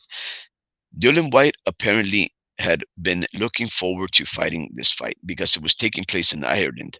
He always wanted to take a fight in Ireland, and I don't judge him, right? I don't know if you know anything, but the Irish fans of the sport, man, when you go over there and you have fights in Ireland, it's incredible. They're so lively. They're so full of passion, and and maybe you've seen a couple of the Mick Conlon fights. They're just lively, spirited fanatics of the sport. Now, he wanted a fight in Ireland, and he got his wish, and he got to fight Christian Hammer. Now, Christian Hammer is, I don't know, Drew. He's a dream. He's like a C class fighter, where we know that Dillian Whyte is a B class fighter, right? He'll beat everybody except the champions. He's only lost to them, in fact, if I'm not mistaken. Um, and anyways, he walked in the ring very confident. He hadn't fought for like about, I don't know, Dream, maybe 2 years, because he was last accused of being a performance enhancement drug user. He got caught for apparently taking peds, and he ended up being banished from the sport for a while. Dylan White did not pass a test. I think it was when he was supposed to fight Anthony Joshua. So, anyways, he tested. He popped hot for drugs. He didn't fight for a while, and then when he was to come back, he got to fight in Ireland. So it was like, oh man, my return to the sport of boxing is it's looking pretty good right now, right? And anyways, he hadn't fought since Jermaine Franklin in November 2022. So it's been like about a year and a half, right? Long story short, he ends up fighting Christian Hammer, and then after the third round, because I'm not too sure if you know this, but Dylan White's his moniker is the body snatcher. He goes hard to the body. He's salacious. He just hooks and hooks, and he's just tearing you up. And a lot of people can't take those body punches, and that's how he stops them. He got the nickname, the body snatcher, because he really knocked out a lot of people by going to the body. Well, he did exactly that to Christian Hammer, and he Christian Hammer at the start of the fourth, he chose not to get up from his stool, and He waved off the fight. He said, "That's it. No more for me." Now, if Dream, let me ask you something. If you had beaten your foe, going to the body, using your strings, and your foe decides not to come up on the fourth round, right? You have 10 rounds, and he does not come out. How are you gonna feel? Do you feel good about it? Do you feel bad about it? How do you feel having beaten your opponent to the point that he gives up? I would think about my dance move that I'm gonna do, Right? and You'd feel say good about it, right? how you like it, how you like this dance move I'm about to do on you right here. Like you're dancing, I'm sitting down. I'm dancing, you're sitting down. That's what's going on in my mind. Like it's not much to think about. I mean, unless yeah, I mean, like you make someone stop on the stool. That's like you know, uh, that's pretty much that you got someone at their will. You know, they don't want it anymore. You know, and they know they're not trying to get knocked out because when you get knocked out, you're not trying to go to the hospital. I mean, you got to go to the hospital. I'm sorry. Yeah. When you get turned off like that, like but I think I'm not sure how it affects the money, but I'm pretty sure you got to pay for that shit when you get knocked out. You got to go to the hospital, but pretty sure they're not trying to be inactive for a couple of weeks, because I know I have an uncle that got knocked out Hmm. in a fight, and he told me that he like beat him twice in the amateurs and all this stuff, but he got knocked out, and they told him like to not. He couldn't spar for like a few months. Um, but on top of that, he couldn't fight. He wasn't able to get approved to fight um, for months. So that's what it affected. Instead of you can turn around like within 3 months, or I forget the timeline. I'm pretty sure it changed up by now. But yeah, like I remember he was mad because he couldn't fight like in this one card that he was aiming for. Because he had plans to like fight on some undercards that can get him some opportunities, but he ended up losing, and then he couldn't fight on that card. But yeah, that getting knocked out, it affects a lot. There's a lot that goes on in your mind, and it's like if I know in my heart I'm gonna get knocked out right now, then I'm gonna just save myself Hmm. and take the bullet. I mean, you got to think of these things before the fight. You have to have like unless you're that confident. I don't know what goes on exactly in the mind, but I'm pretty sure. I mean, look at Ryan. He's coming out saying that I knew I was gonna lose, type of shit. So I'm Yeah. pretty sure. I'm pretty sure he knew he was gonna lose, and Uh, he knew he didn't want to get any hurt. He was just trying to technically collect the paycheck. I'm not trying to take anything away from him because he's fighting the dudes that we all want to see each other fight. Yeah. And So I wouldn't be surprised if he fights Shakur, but nah. Like, anyways, like he doesn't. Yeah, I forgot what I was talking about. Yeah. so look, Dylan White last year after fighting you know his last fighter who he ended up a lot of us thought that he still had lost. He, he he fought Jermaine Franklin, if I'm not mistaken. That was his name. Jermaine Franklin. I haven't seen him since he fought and lost to Anthony Joshua, and then he had an opportunity to fight and lose to Dylan White. But after he fought Jermaine Franklin, he got caught for PEDs, for performance enhancement drugs, and he was banned from the sport for a year while they were investigating what the cause of his failed drug test was. Long story short, he was eventually cleared a couple of months ago. They said that it was some contaminated substances and some of those products that people take to prepare for sports. I guess maybe contaminated supplements, some kind of a contaminated supplements, maybe like I don't know, whey protein or something like that. Long story short, he was able to fight. Now recall that he never got to fight uh, I think he tested positive or something like that after having fought Anthony Joshua. So, anyways, Dillian White has a history of having, some substances in his body that are not approved by the sport of boxing. Well, he gets an opportunity to fight Christian Hammer. Now, let me tell you what happened to Christian Hammer most recently before he fought Dylan White. He had lost to Huey Fury. He lost to Frank Sanchez in 2022. The same year in 2023, he fights this guy named Drazen Sanjanian. He wins that one. He loses to Joe Joyce in July of 2022. And then he goes on almost 2 years after that loss to Joe Joyce without fighting. And he fights Dillian Whyte, fresh off Dillian Whyte's test of performance enhancement products or some kind of drug, right? So this guy hasn't fought for 2 years. And now he's coming to fight a guy that was just accused of taking some drugs. He gets cleared. He faces this guy who just his last fight 2 years ago was a loss at Joe Joyce. Now, you know Joe Joyce, the juggernaut.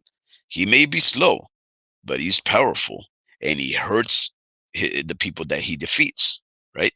He probably needed 2 years to recover from that beating. I did not watch that fight, I'll be honest with you. Long story short, Dylan White stops that guy in 3 rounds. And then the most incredible thing happens. After after Christian Hammer refuses to come out for the fourth, he sits there. Dylan White looks across the corner like, "What are you doing?" And the guy's just like, "What? I'm done." And Dylan White, he says, "You're a coward." Right? He the fight is waved off. The fighters come to the middle of the ring. The third man in the ring waits for the sound of the cards being read. It's obviously a TKO in favor of Dylan White. They raise up Dylan White's hands, and Dylan White starts shaking his head in disbelief, like, "Bro, I can't believe you did this. You are a coward." He said, "You are a coward," and he told this to his face. And Christian Hammer looks at him like, "What? Why are you calling me a coward for?" And this is what he said afterwards. Student White says, "He was negative all throughout." A clearly annoyed White said directly after the fight. "As soon as I hit him, he was negative. I told him afterwards he was a coward, and I mean that." Right? "I'm so frustrated. I put in so much work into preparing for this fight, and I have to have him quit in just 3 rounds. That is so frustrating. I told him afterwards in the ring that I always respected him, but tonight he was a coward." Now, you are a fighter, Drew. You know that if we go based off the definition of what a coward is, right? A coward meaning somebody who lacks courage. And then we, of course, expound on the definition of what courage means. And of course, courage means to be able to do something that frightens most people.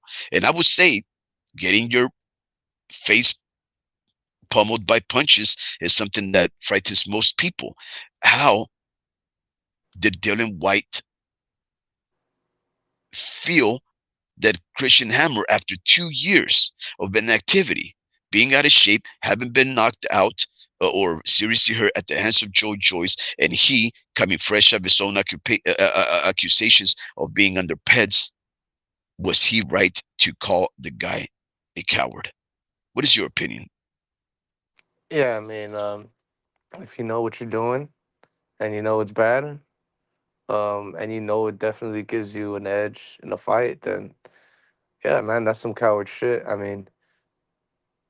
Yeah, I think I would joke around and say, yeah, I think I would take like some steroids in the amateurs and shit, but it's like that's only because I'm fighting older guys and just guys in my bracket, just guys that are a lot stronger and stuff like that. I'm not doing that to like, I wouldn't do it in a professional level, obviously, but Yeah, that's pretty coward, man. You're getting a an edge. There's a lot of paychecks Oh, so involved. you're saying Dylan White is the coward? Whoever took the drugs. Okay, all right, all right. So that makes more sense, right? Because okay, if you're taking something in order to overcome the fear that other people have to Yeah, gain that advantage, some would say that is a cowardly act.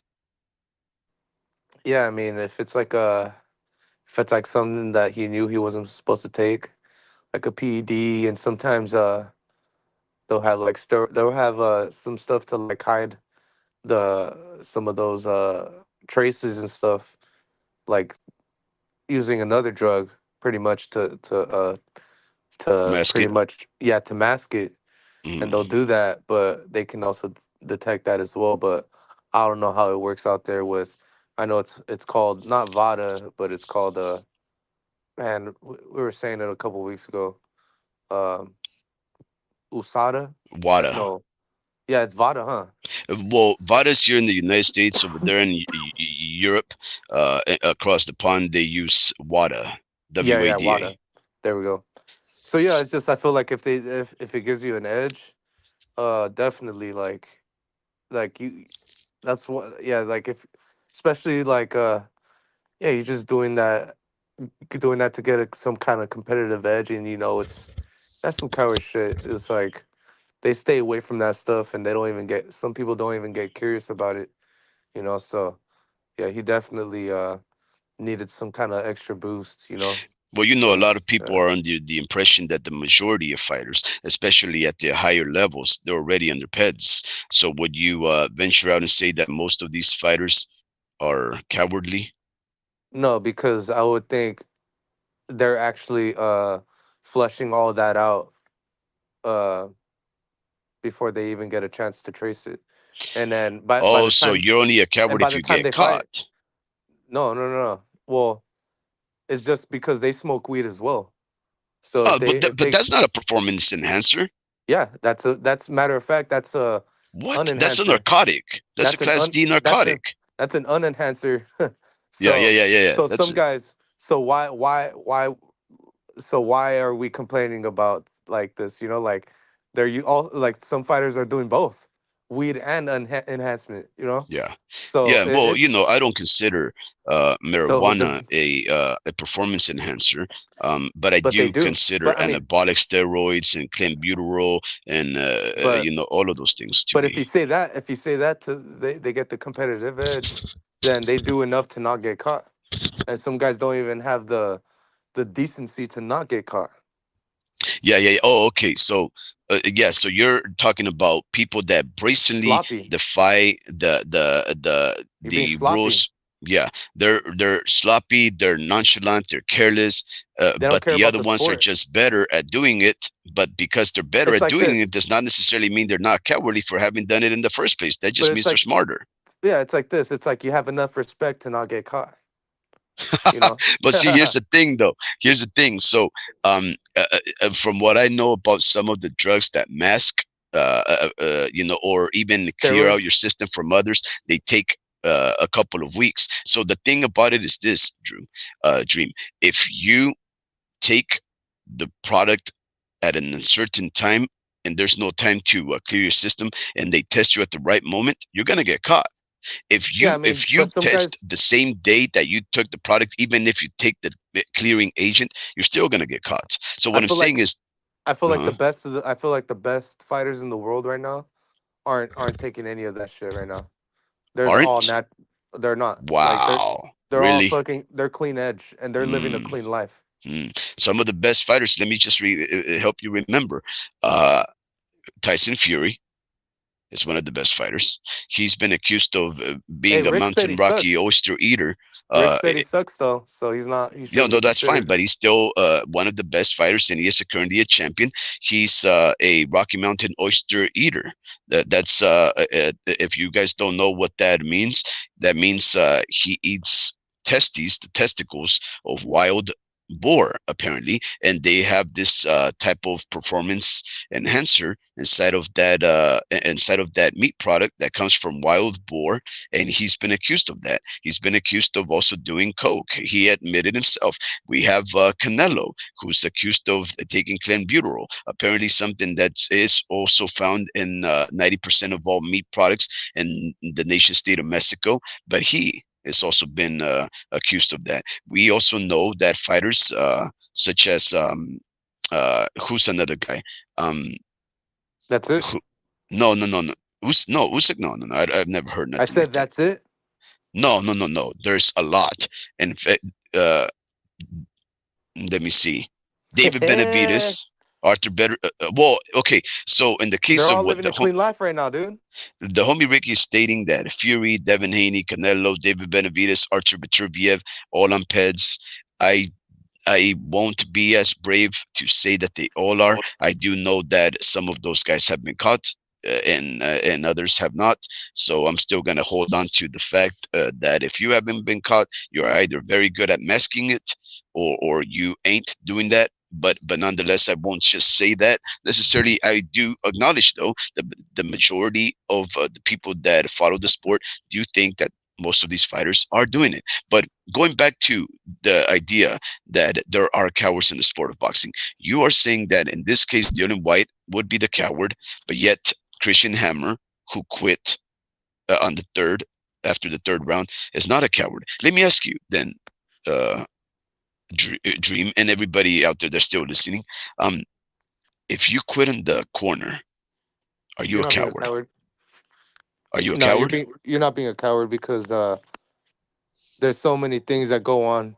Uh, you want to be able to be the same as much as you can after this game, especially if you have kids and stuff like that. Like you think about them, So it, you're not you're once you make weight and once you glove them up, you're no longer a coward.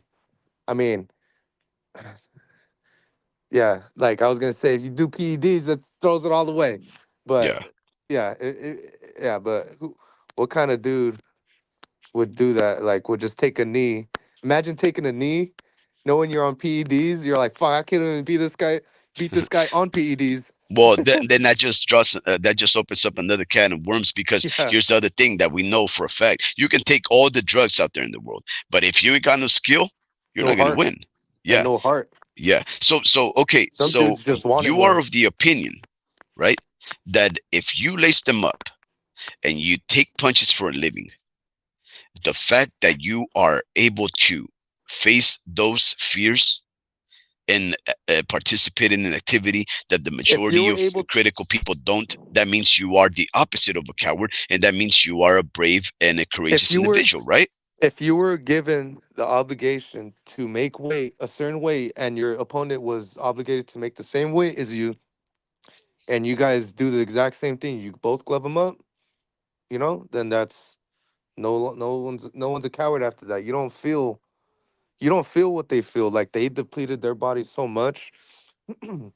like they're they're some of them, like, you don't even know, bro. Like No, some but of these these are fighters. heavyweights, though.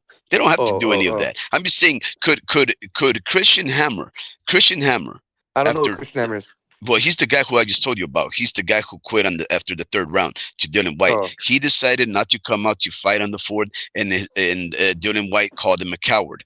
My question is there such thing as a person that fights where 90% of all people in the world won't fight, and they're cowards because they know what their limits are? They know when they're completely outclassed. They know they're taking punishment that they can't endure. Is it well, a coward to quit? it also depends. Like, if you don't get so much context that we need. Like, have you been taking a lot of blows, and you just can't stop the blows from coming. Like, you're not hurt, but you're able to, like, realize that he's just too fast for you, and this isn't like this is the thing. Like, when you're fighting and you're getting your ass beat, it only gets worse or it gets better. And the ref is supposed to be good enough to know, like, hey, I gotta allow you to come out as safe as possible. You know, because if you're not getting hit that much, then then I'm gonna continue this fight. But I mean, if it's like a one, just so much context. Like Ryan Garcia, I Hmm. just feel like that one hit couldn't have done it for you. Like it just doesn't. That one hit to the body shot that he was complaining Hmm. about. Hmm. No, I don't think so. Okay, so then let me I ask you. just think Okay, is he a coward for having quit? in that case, yeah, because there's too Oh much my money on the God, line. really? You know what? No, no, I can't. I gotta be fair. It's like this is the thing though. Like, how can you not say he wasn't hurt, bro? Like, I mean, he was. We don't Perfectly feel what they feel. landed shot to the liver. But you've never seen Ryan hurt to the body, never. And he actually got hit to the body a lot against Oscar Duarte. And I was like, where was, well, like, dude, Oscar Duarte was giving him some good ones to the body, Well, and let me do you one better. I When think was the no, I last just time think. that you saw uh uh John Cepeda quit? When was the last time you seen John Cepeda get hurt to the body? Yeah. Well, you know, Well, I because think he that just that quit last Altex night. is different. Last Oh, night he okay. got TKO'd at the hands of a fighter that that the homie Ricky said that he didn't know anything about, and Dalton Smith, and I kept telling him, "Yo, Dalton Smith is a very good fighter. In fact, he's such a very good fighter that he is always on the corner of fighters like Sonny Edwards and all these other UK fighters, Irish fighters. He's so good. He's actually the second man on the corner of most of these fighters. He's so knowledgeable about the sport and a tactician that he advises others as an assistant coach. And I told the homie Ricky that Jose Chon Cepeda was going to be in a tough fight. But because homie Ricky had never seen Delta Smith fight, he didn't know that. But let me Um, see this. Let me see this. So Ryan Garcia is different. I think I realized why. It's because he came out and just came out with a bunch of excuses. You know, and well, that's that just what means he's a person that does not like to be held accountable. That's just what that that means. you But if we no, go, okay, you gotta hold yourself accountable for everything that yeah, happens yeah, in the but ring. he's not. But that doesn't mean he's a coward necessarily, does it? Now Like it's like he this. Like needs okay, in order to become let's a just say like no, this. because he's not giving his honest effort to become a better fighter, and that's how you become a better fighter. You Oh, become so he's well. Let me okay. Let me okay. Um, a person that is unaccountable for their actions would be something like if I have a 10-year-old son. I'm waiting for him to turn 12 so that he could start participating in the sport of boxing. Right. I don't want to start him too young. Um, but if he does something bad, like I don't know, spills cereal on the carpet, and then I tell him, hey, you got to clean up after that. And he says, no, I'm not going to do it. Right? That means he doesn't feel he needs to be accountable for his actions. He doesn't, he's going to excuse it. He's going to say something to the effect, well, it's because I was doing my homework. And as I moved my hand, the plate it toppled over and then it fell to the carpet. Yeah, still I'm telling you to clean it. But I'm doing my homework, and I was doing my homework when it happened, right? What I'm trying to get at is he doesn't want to be held to account, and he's giving excuses why he shouldn't be held to account. But does that necessarily make my son a coward? You see what I'm saying? So a person that is not accountable does not necessarily equate on all circumstances as a coward, right? It just means a person that is unable to accept his responsibilities, right? But what I'm trying to get at is this: if a person decides to participate in the sport of boxing, just the fact that they are participating in something violent, that means they're brave. So how can they be cowardly? Let me ask you something. Let me present to you another scenario. I don't know if you know this, but Roberto Manos de Piedad Duran, the legendary one, the legendary middle lightweight who ended up going up to middleweight to face fighters such as Sugar Ray Leonard and I don't know if he fought Marvin Hagler. I think he may have, and he also fought what's his name, Tommy Hearns, Hmm. right?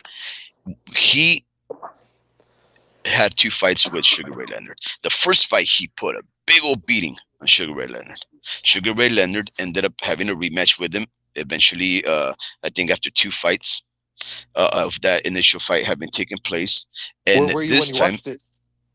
I don't know. Maybe I wasn't even born, or I was too young. I don't know. But anyways, long story short, Sugar Ray Leonard came with a different tactic in the second fight around, and he just outboxed Roberto Manos de Piedra Duran.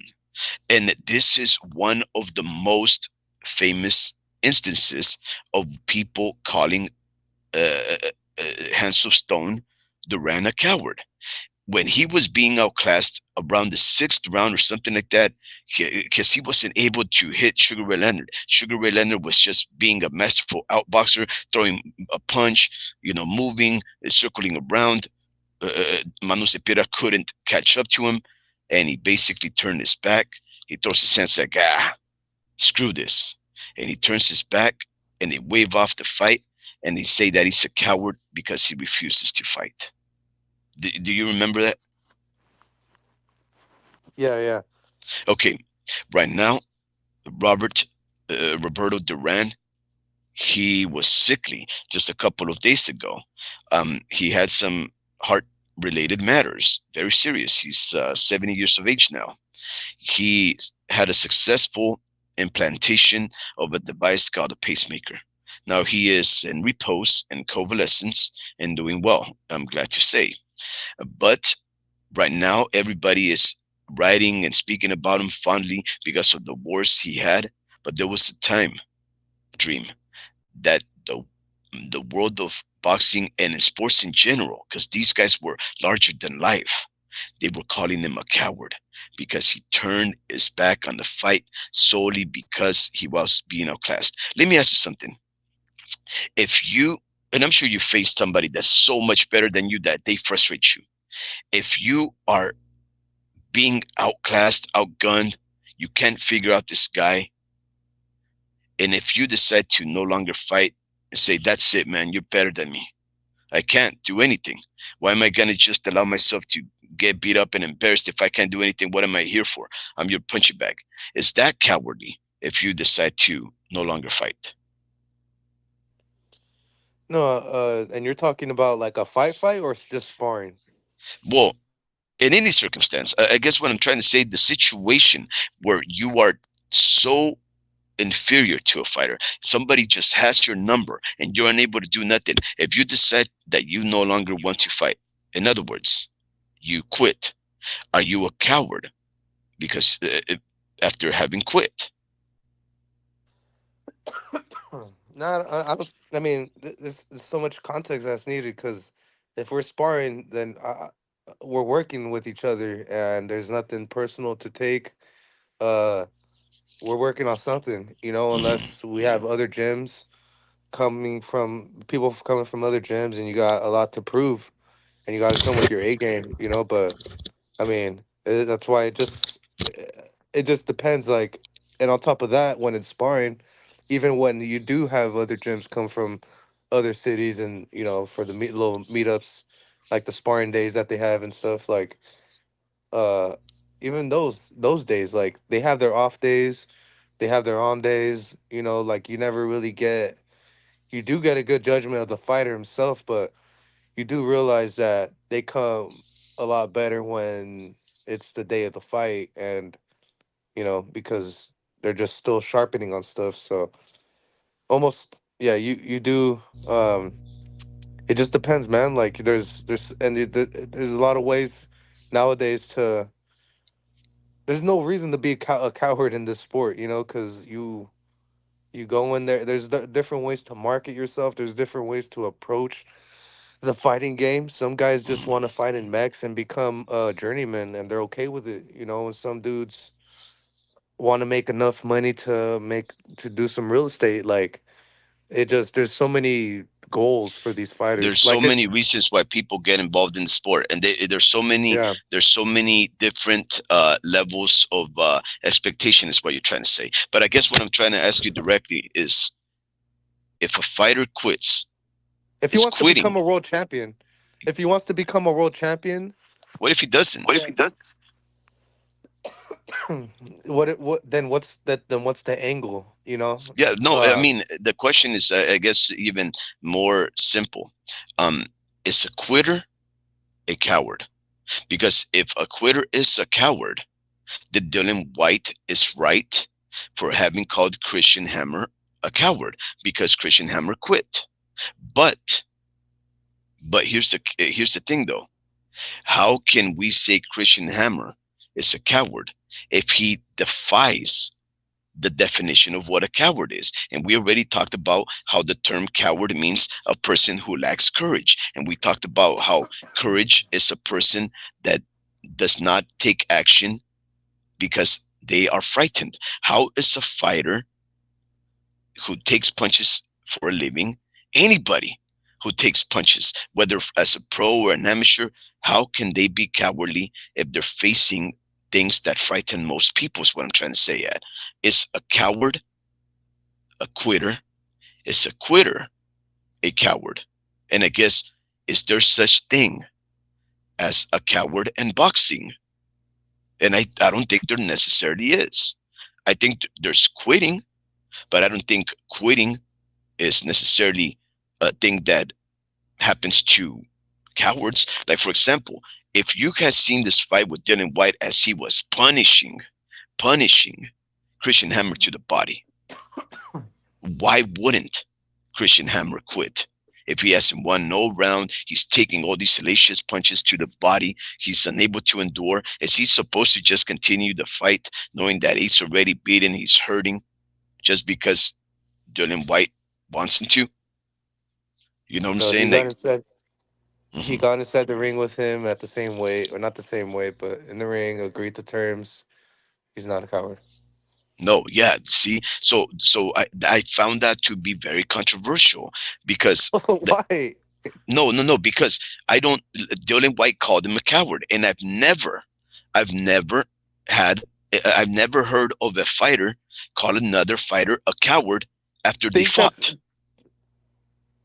fought. uh, Like, for nah. example, okay, a lot of look. There's Here's the worse. thing. There's worse that has been said. Like Yeah, this isn't well, yeah. So breaking so look, news. Shakur Stevens, he always calls other fighters cowards, right? Because they don't fight him. Okay, all right. I can understand that more than, I fought this guy, I beat this guy, and I'm gonna call him a coward. Because it's like, so Dylan, you just came from being suspended for substance use, and you're fighting a guy who hasn't fought in nearly 2 years, and the last time he fought, he got his butt handed to him at Joe Joyce, and you went to the body, like your nickname describes you, the body snatcher, and you call him a coward. How does that make sense? It makes zero sense, man. Sometimes they speak when they're drunk. Sometimes they get interviewed when they had a long night.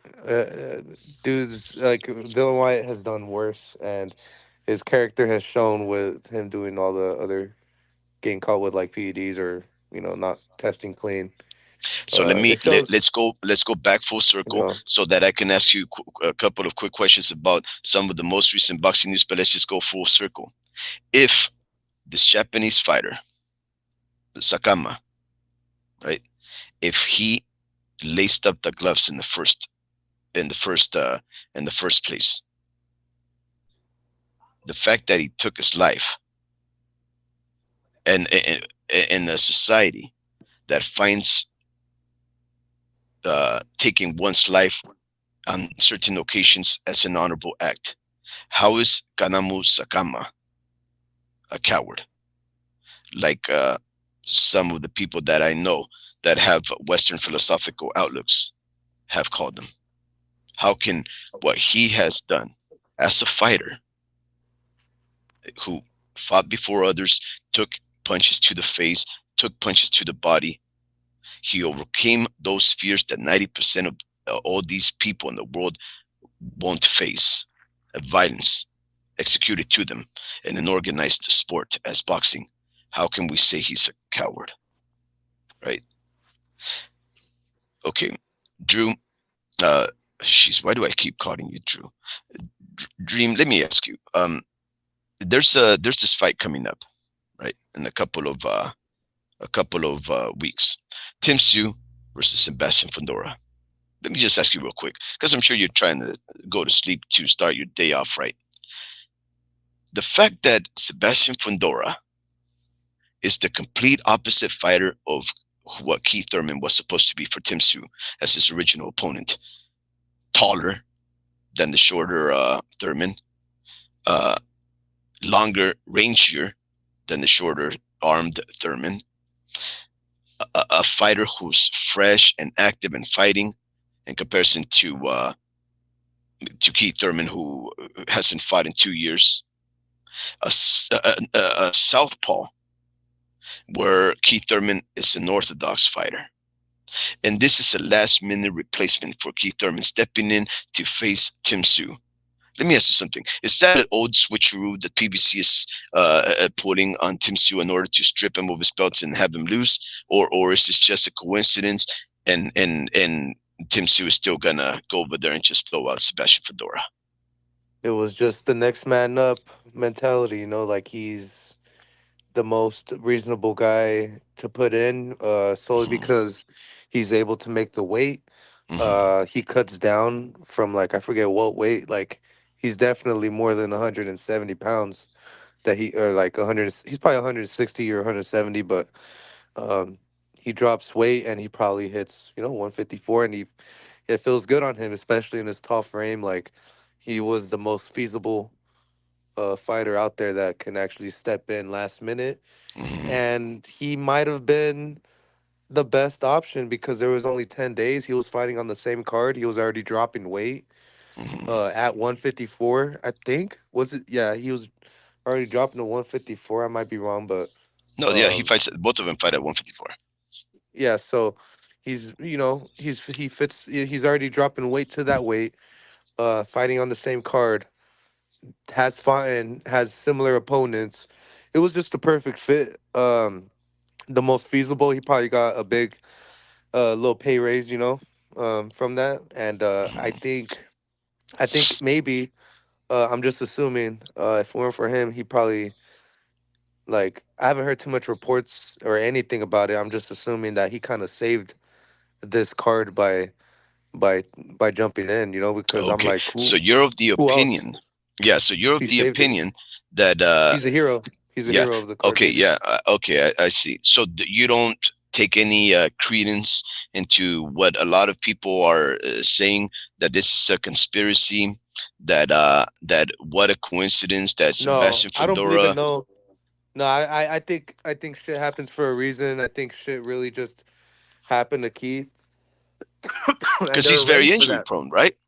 Yeah, and they were ready. Now I'm not sure if they were ready for that, but he was the best option for them, and it just made too much sense.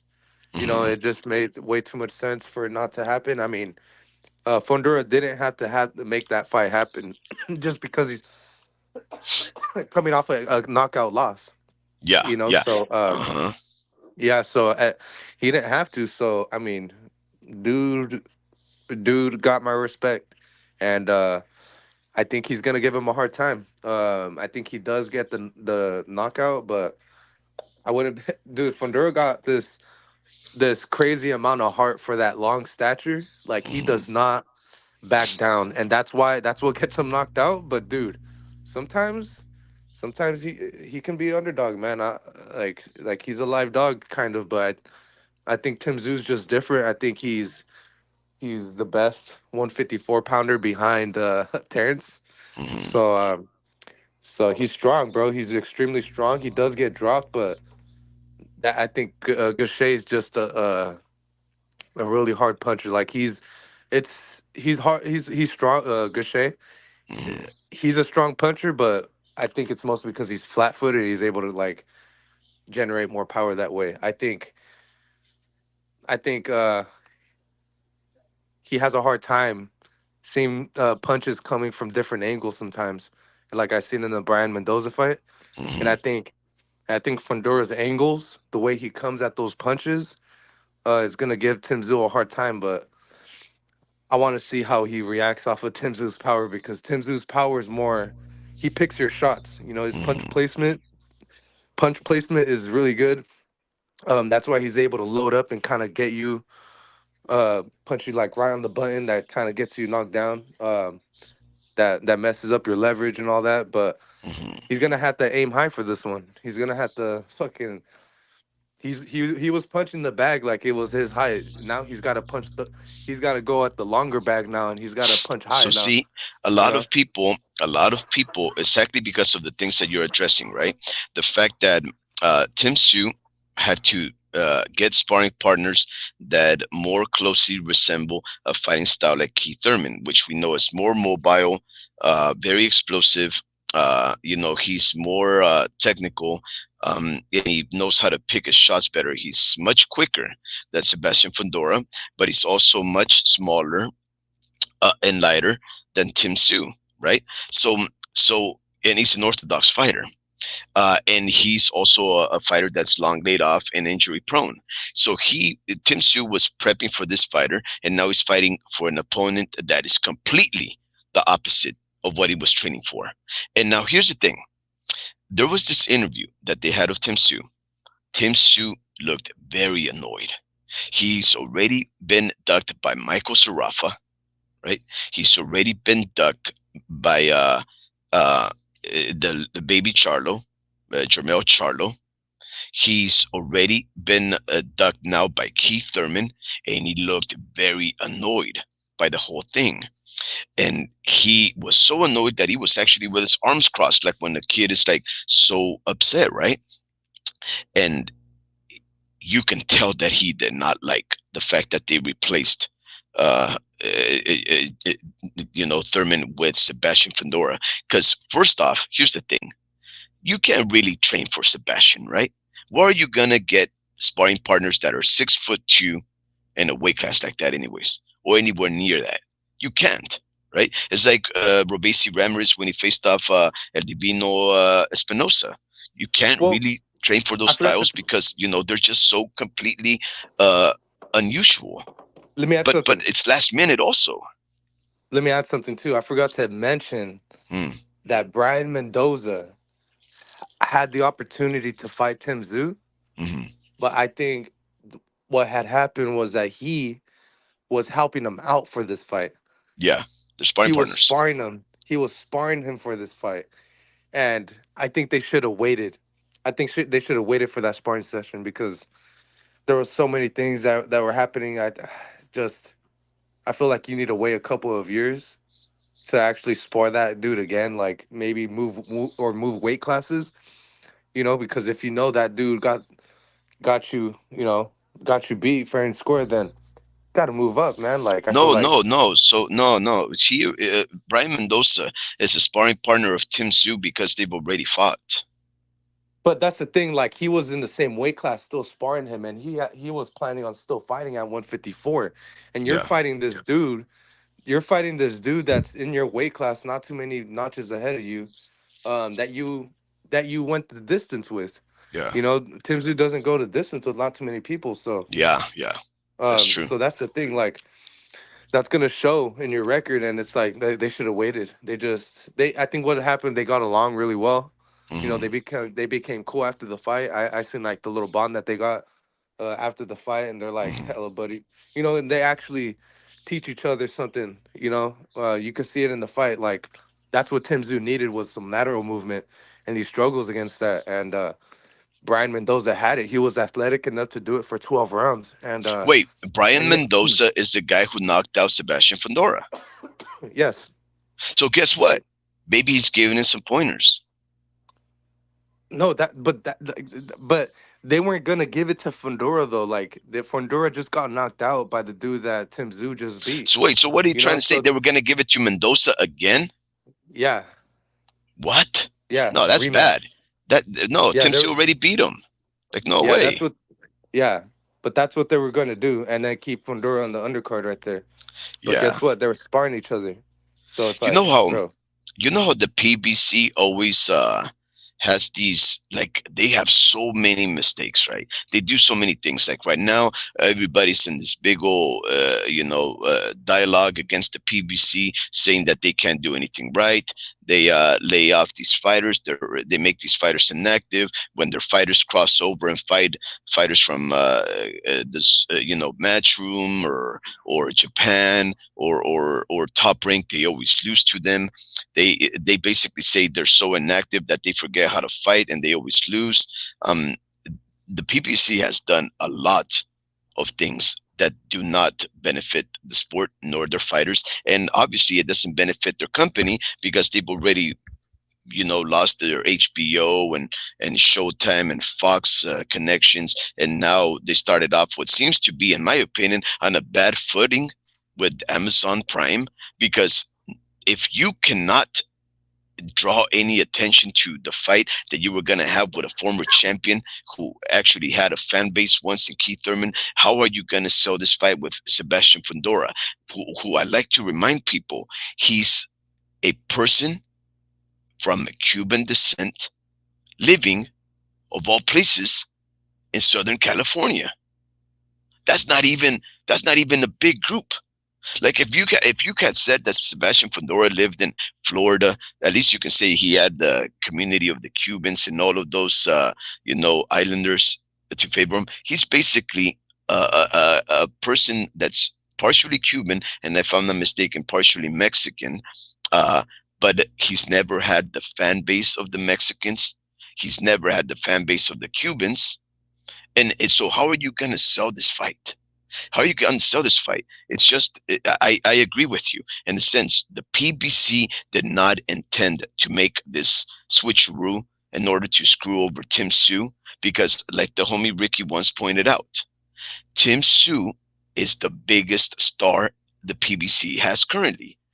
Besides, of course, Gervonta Tank Davis, right? This guy is a multi-millionaire who fills out stadiums in Australia. He already has a fan base, and Australian people do travel. They were basically just supposed to present him to the American market as the next, I don't know, the Australian version of Canelo, a guy who can beat all styles, from the black, more mobile styles to the more feisty, stand your ground Mexican types. Tim Tszyu has fought in most styles, and now he was going to beat up on a former champion that had some name recognition, and Keith Thurman. I agree with you. This was all ineptitude. It was Keith Thurman being injury prone, like last time when he was supposed to fight. I think he was supposed to fight. I can't remember who he was injured to, but he basically has been injury prone, and they had to save the card. Sebastian Fundora was fighting. It was ready to fight for his own vacant belt versus Sergey Bohacek. Bohacek got screwed over because Sebastian Fundora was first and second place for that vacant belt. And now, here's the funny thing about it, though. The sanctioning bodies are now putting the WBC and the WBO belts on the line because they were vacant, right? The WBO became available for Tim Tszyu to fight when Jermell Charlo vacated and got stripped of him to fight Canelo. So he got to fight in first place for that belt. He basically got that belt granted. But here's the funny thing. I'm not too sure if you know the intricacies of the way that it happened, but Tim Tszyu was not ranked for the WBC. And Sebastian Fedora was ranked second place, right? Now, Sebastian Fundora was ranked 15th place for the WBO.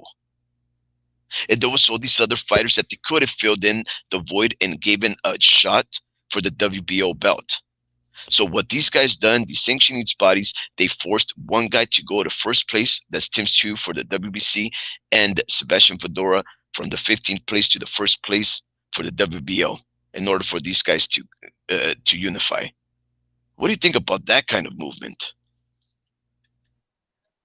I mean, I you have to repeat all that, or like who what happened? Yeah, I I zoned know, out right I now. know.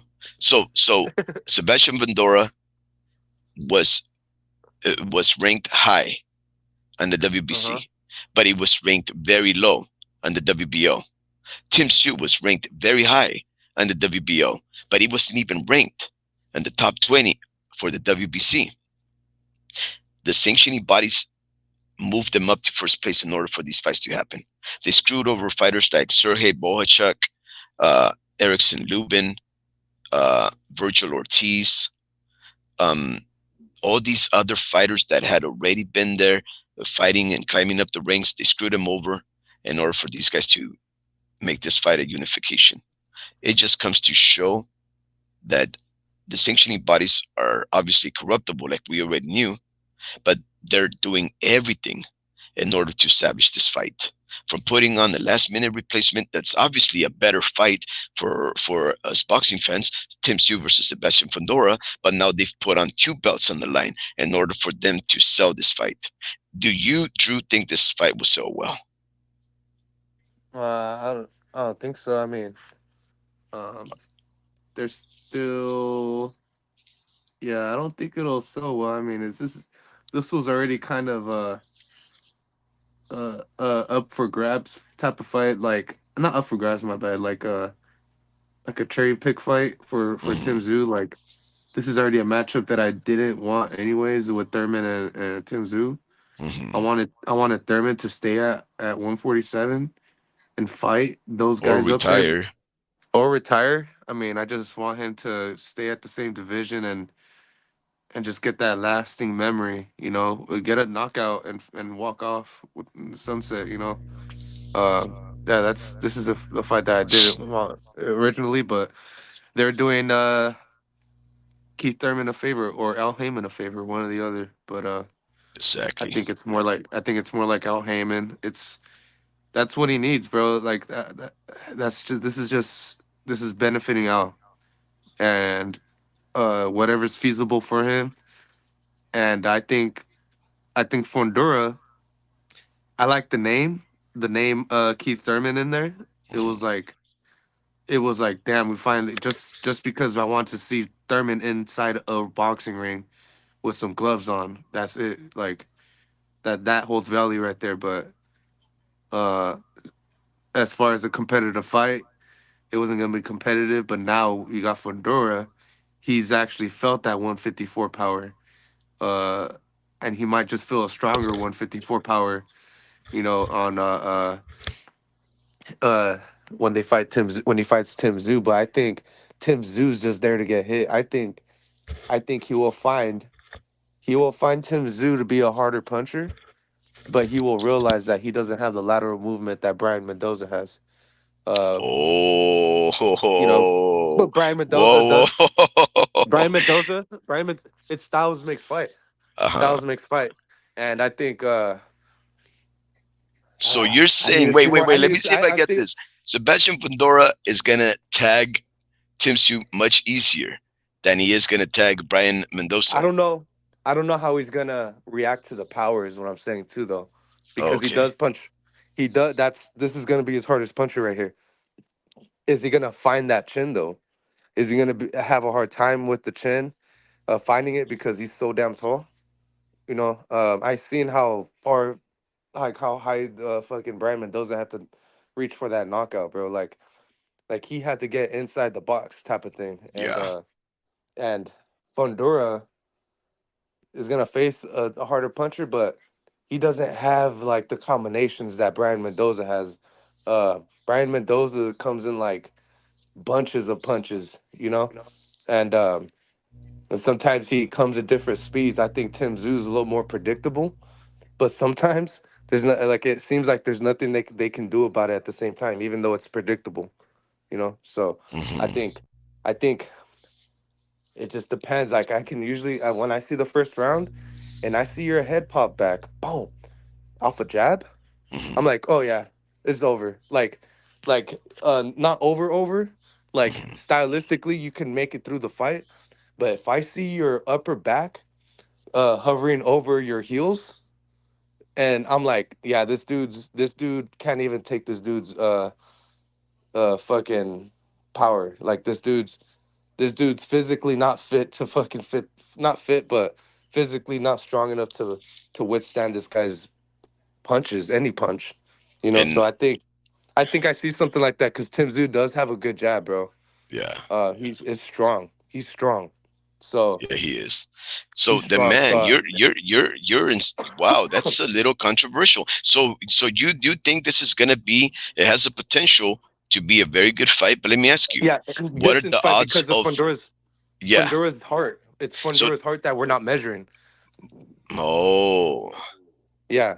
but wait, So wait. Well, okay. So that's Fundura's the type to get knocked down and just keep getting up. You're gonna have to turn him off. You know. So but he's never been knocked down though.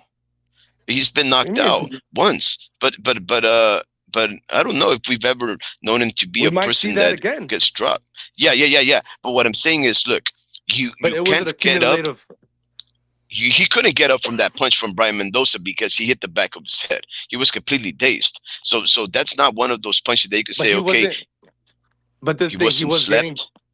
He wasn't. This is the thing. Like the knockout Hmm. happened because of Brian Mendoza's bunches of punches that kept landing. He has those combinations, and he's gonna touch you more than 4 times in that combination if he gets the chance to. Hmm. And I think Tim Tszyu doesn't. He might have those combinations, but he's more like a 1 to 3 punch combination type of dude, and hoping to put you down. But And he I think also is Fundora, very accurate. He has he's incredible accurate. You're punch right. placement. You're right. He does. So Brian, this is the thing. I measure heart so much because physics goes out the window. You know, physics.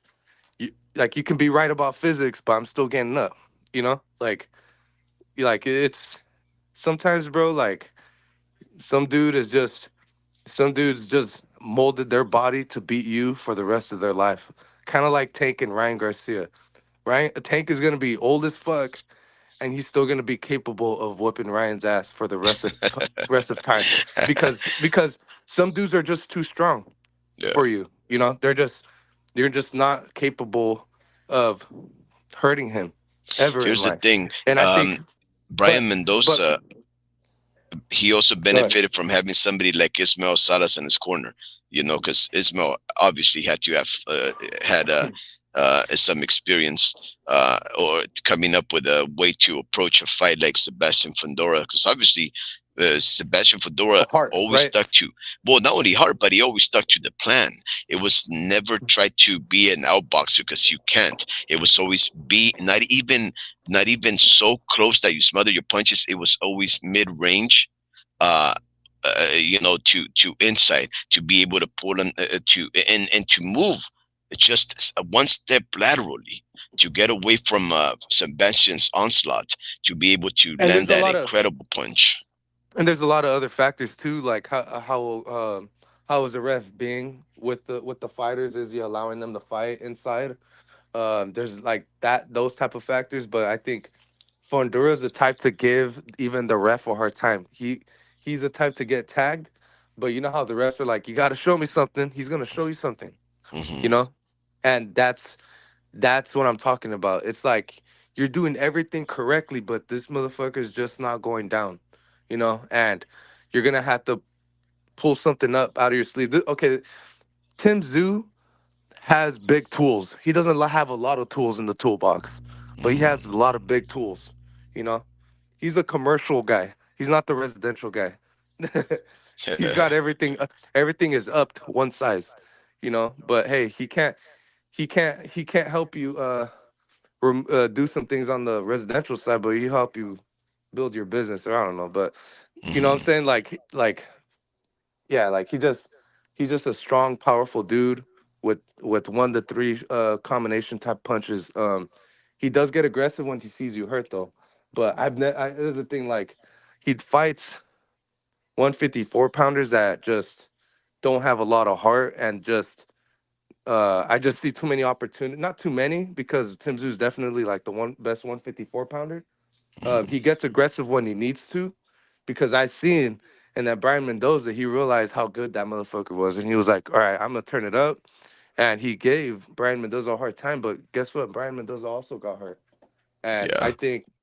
I think Fundora's heart got him in trouble in that last fight because he just accumulated so many punches. I think Tim Tszyu can do the same. I'm not even gonna front, but I'm pulling for Fundora because I just feel like stylistically, I can see Tim Tszyu struggling to put this dude away. I can see him hurting him, but I can also see Fundora having the heart to like make it through the whole thing, you know? So So you don't. So you're in disagreement with what the homie Ricky uh, told me. The homie what do Ricky you is say? under the impression that that that Tim Sue is the Australian Canelo.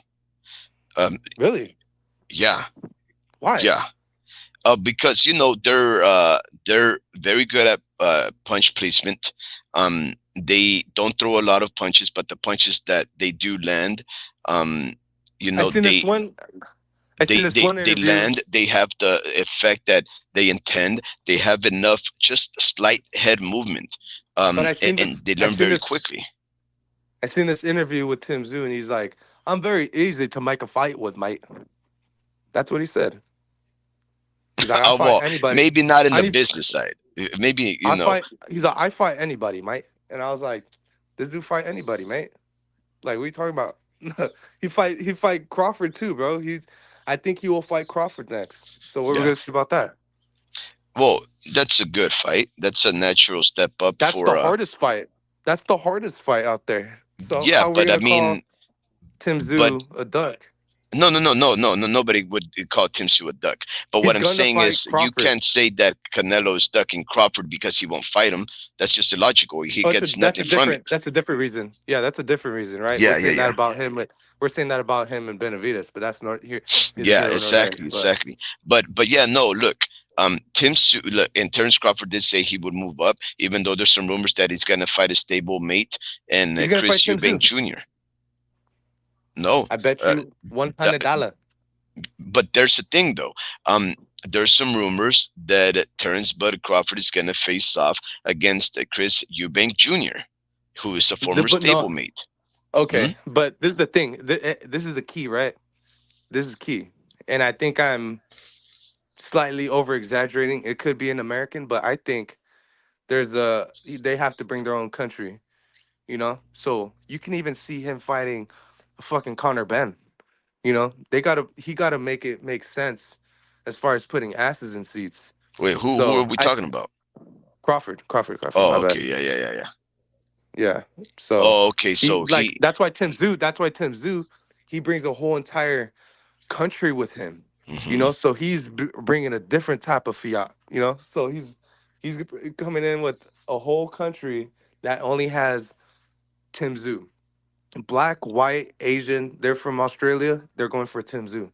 So Mhm. I think Crawford has seen that, and he's seen that type of pull. He's like, "Want what? Let's do that." You know, that's why Cambosis is able to capitalize on so much after the Devin fight. If anything, Yeah, but Devin you did him a know favor, that but Chris Eubank, not only is he he also brings this the a whole yeah, he also nation. brings yeah, you're right.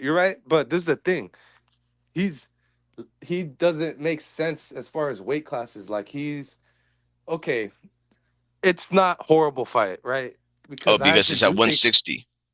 yeah, it's not horrible, right? It's not as I'm not calling it a horrible fight. It's just not as good as Tim Zoo, right? And that's key because they're all coming with their own country. You can't be sharing the same territory as Crawford. It seems like you can't Mhm. be like, oh, you can't be from America. Like, you got to come with something. You know, But like don't you think a fight with Chris Eubank Jr., who's at 160, which is closer to 168, which is where Canelo contends at? Don't you think the fact that he would be fighting at a weight class closer to Canelo's no, current weight would open up the doors for Crawford to say, "Hey, I'm only 7 pounds or 8 pounds lighter than you. Let's go."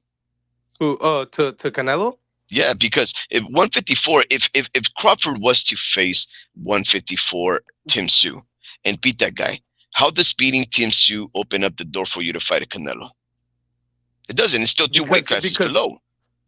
it's one less weight class Two, to complain about 154 when to you're moving up. 68. It Yeah, all no, adds up though. but Chris Eubanks offers one weight class under 168. Tim Tszyu Who? offers two weight classes one under. No, what do you mean? Yeah, He because Tim Tszyu fights at 154. Canelo fights at 168. Chris Eubanks fights at Yeah, but no, 160. but this is the thing. Like Canelo's roadmap is already established. Hmm. His roadmap is already established. He's like it's his road to retirement is becoming clearer and clearer. Like we see the lineup now, and it's coming to fruition little by little, and it seems like it's gonna be uh whatever you can argue with whoever, but I don't know for a fact, but I do know it's not gonna be Crawford. I know it's gonna be Berlanga in September. This is my theory. I think he's gonna fight Berlanga, and then he's gonna Why? fight. What are Hold on, you don't comment. talking Don't about? comment. Don't comment on nothing. I'm because we're not even trying to deviate. We're deviating, All right, but go. you're making me deviate though. So he's fighting him, and he's gonna fight, but he's not gonna fight Crawford. Whichever order he might not even fight Berlanga, but he's gonna fight Benavides, and I'm the optimistic one. But I think his his roadmap is clear, and I think Crawford has seen that, and he's like, "You know what? It's time to move up to 154." You know, and I think it's politically more correct, and it's more feasible for him to do that because guess what? It's actually of a reality. He's already activated his super champion, um, uh, his super champion. What do you call it, Rit? Germ? My bad. Yeah, it's Speed. a super status. Yeah, the super Yeah, super champion. status. So technically, yeah, super status. So technically, like this is the most factual I can get here. Like it's a fact that he is Tim Zoo's challenger. So it's one email away, literally one email away from this making this fight happen. Like, there's nothing else in the way. That's why I'm saying his roadmap got clear. So Crawford is moving a lot more clear as well because he's trying to also get the money too. But Canelo has already said more. It's more. It seems like more of a no for Crawford than more of a no for Benavides, and that's Oh, of obvious. course, Like, I agree with you. Of yeah, course, that's not even something I'm.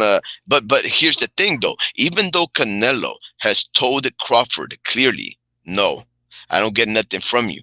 Crawford has still continued to say he wants that fight. His trainer Bo McIntyre, he continues to say things negatively about Canelo in order to entice Canelo to take offense, to take some umbrage, and to fight Crawford. So they're still persistent that they want that, and who wouldn't want to win the Canelo sweepstakes? I think you're right.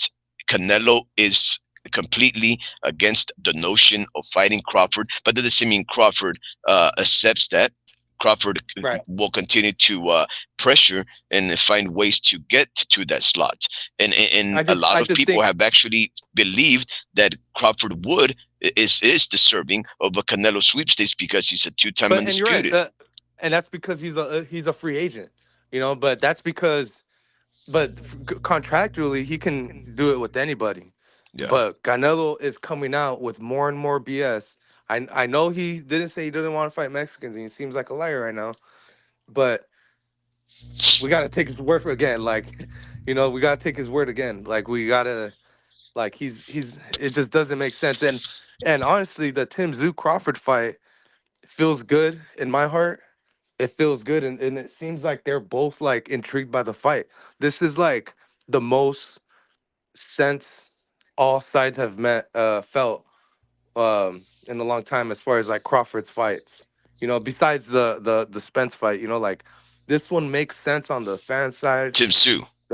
Yeah, the Yeah. Oh, money, yeah. Of course. it just makes it just makes 100% sense. Yeah, You especially know, since Boots Ennis is getting nowhere with trying to convince Terence Crawford to take that don't even fight. get me started with that. That's the Yeah, one I yeah, wanted. You know, but yeah. Who that's doesn't? right. So we gotta condition ourselves now. You know, Yeah, so yeah. but So okay. Let me just to wrap up the show because it's already 10 o'clock. We've gone on for a couple of hours. Let me just read out because you said you don't think this fight will sell, right? which But fight? I'm not too sure if you're gonna buy it. But let me just read out the fights. Tim Tszyu versus Sebastian Fundora. That I think the majority of the boxing world would agree. Sebastian Fundora is gonna present the most challenges to Tim Tszyu, way He's more. gonna have to figure it out. Yeah, he's gonna have to Exactly. figure him out. I would say Fundora is a way better fight than Thurman. Then we Because have he's gonna shock him. He's gonna shock him a little bit. But who? Tim Zoo, he's gonna shock him a little bit. Not as far as like uh he like he's gonna his length is like he's gonna have to like practice a distance or something, bro. Like that's really what makes a good fighter is your distance and knowing yourself and how far you can reach out. When you got a fighter that has these types of dimensions, you're imagining yourself while you're, obviously when you're training, you're like, okay, this is 6'9", this is where his chin is at, and then you're fighting, and the physics wasn't the same as whatever you're practicing Let me with see. because he's moving his head around, you know. So he can't Okay. emulate that. You can't emulate that. So I think Tim Okay. Zoo's Can you hear me, cerebral Drew? enough. Yeah, yeah, yeah. Yeah, I think Tim Zoo is cerebral enough to figure him out eventually. But yeah, because he does have like an overhand right, so I could see that knockout happening if I'm being totally honest. But what I just like dudes with heart. When you got a dude shows me heart, I feel like I feel like he can beat a lot of people. Can you hear me?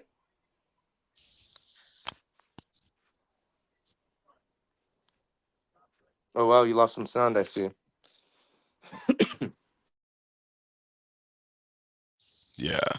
I'm sorry. There's something crazy going on. Hmm. I think Pitbull gets the knockout. Um, I like Romero's fucking mindset where he's going. I think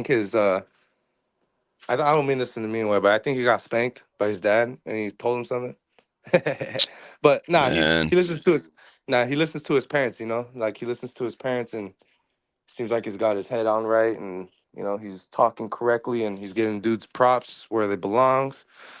And I like his mindset. I just wish his skill set came along with it. So uh, it's definitely been hard to root against someone like Romero because he's actually like making sense now, and it's like, damn, we like this shit. We like to see this shit. So, um, yeah, man. Can you hear me, Speed? Can you hear me? I'm not sure if you can hear me, but yeah, no, I got mm, yeah, I got like a mid to early round stoppage for Pitbull, so should be a solid fight. Um, I forget that's on the undercard. Yep. So that's what's actually carrying the value of this pay per view. Because I'm still intrigued to see that fight.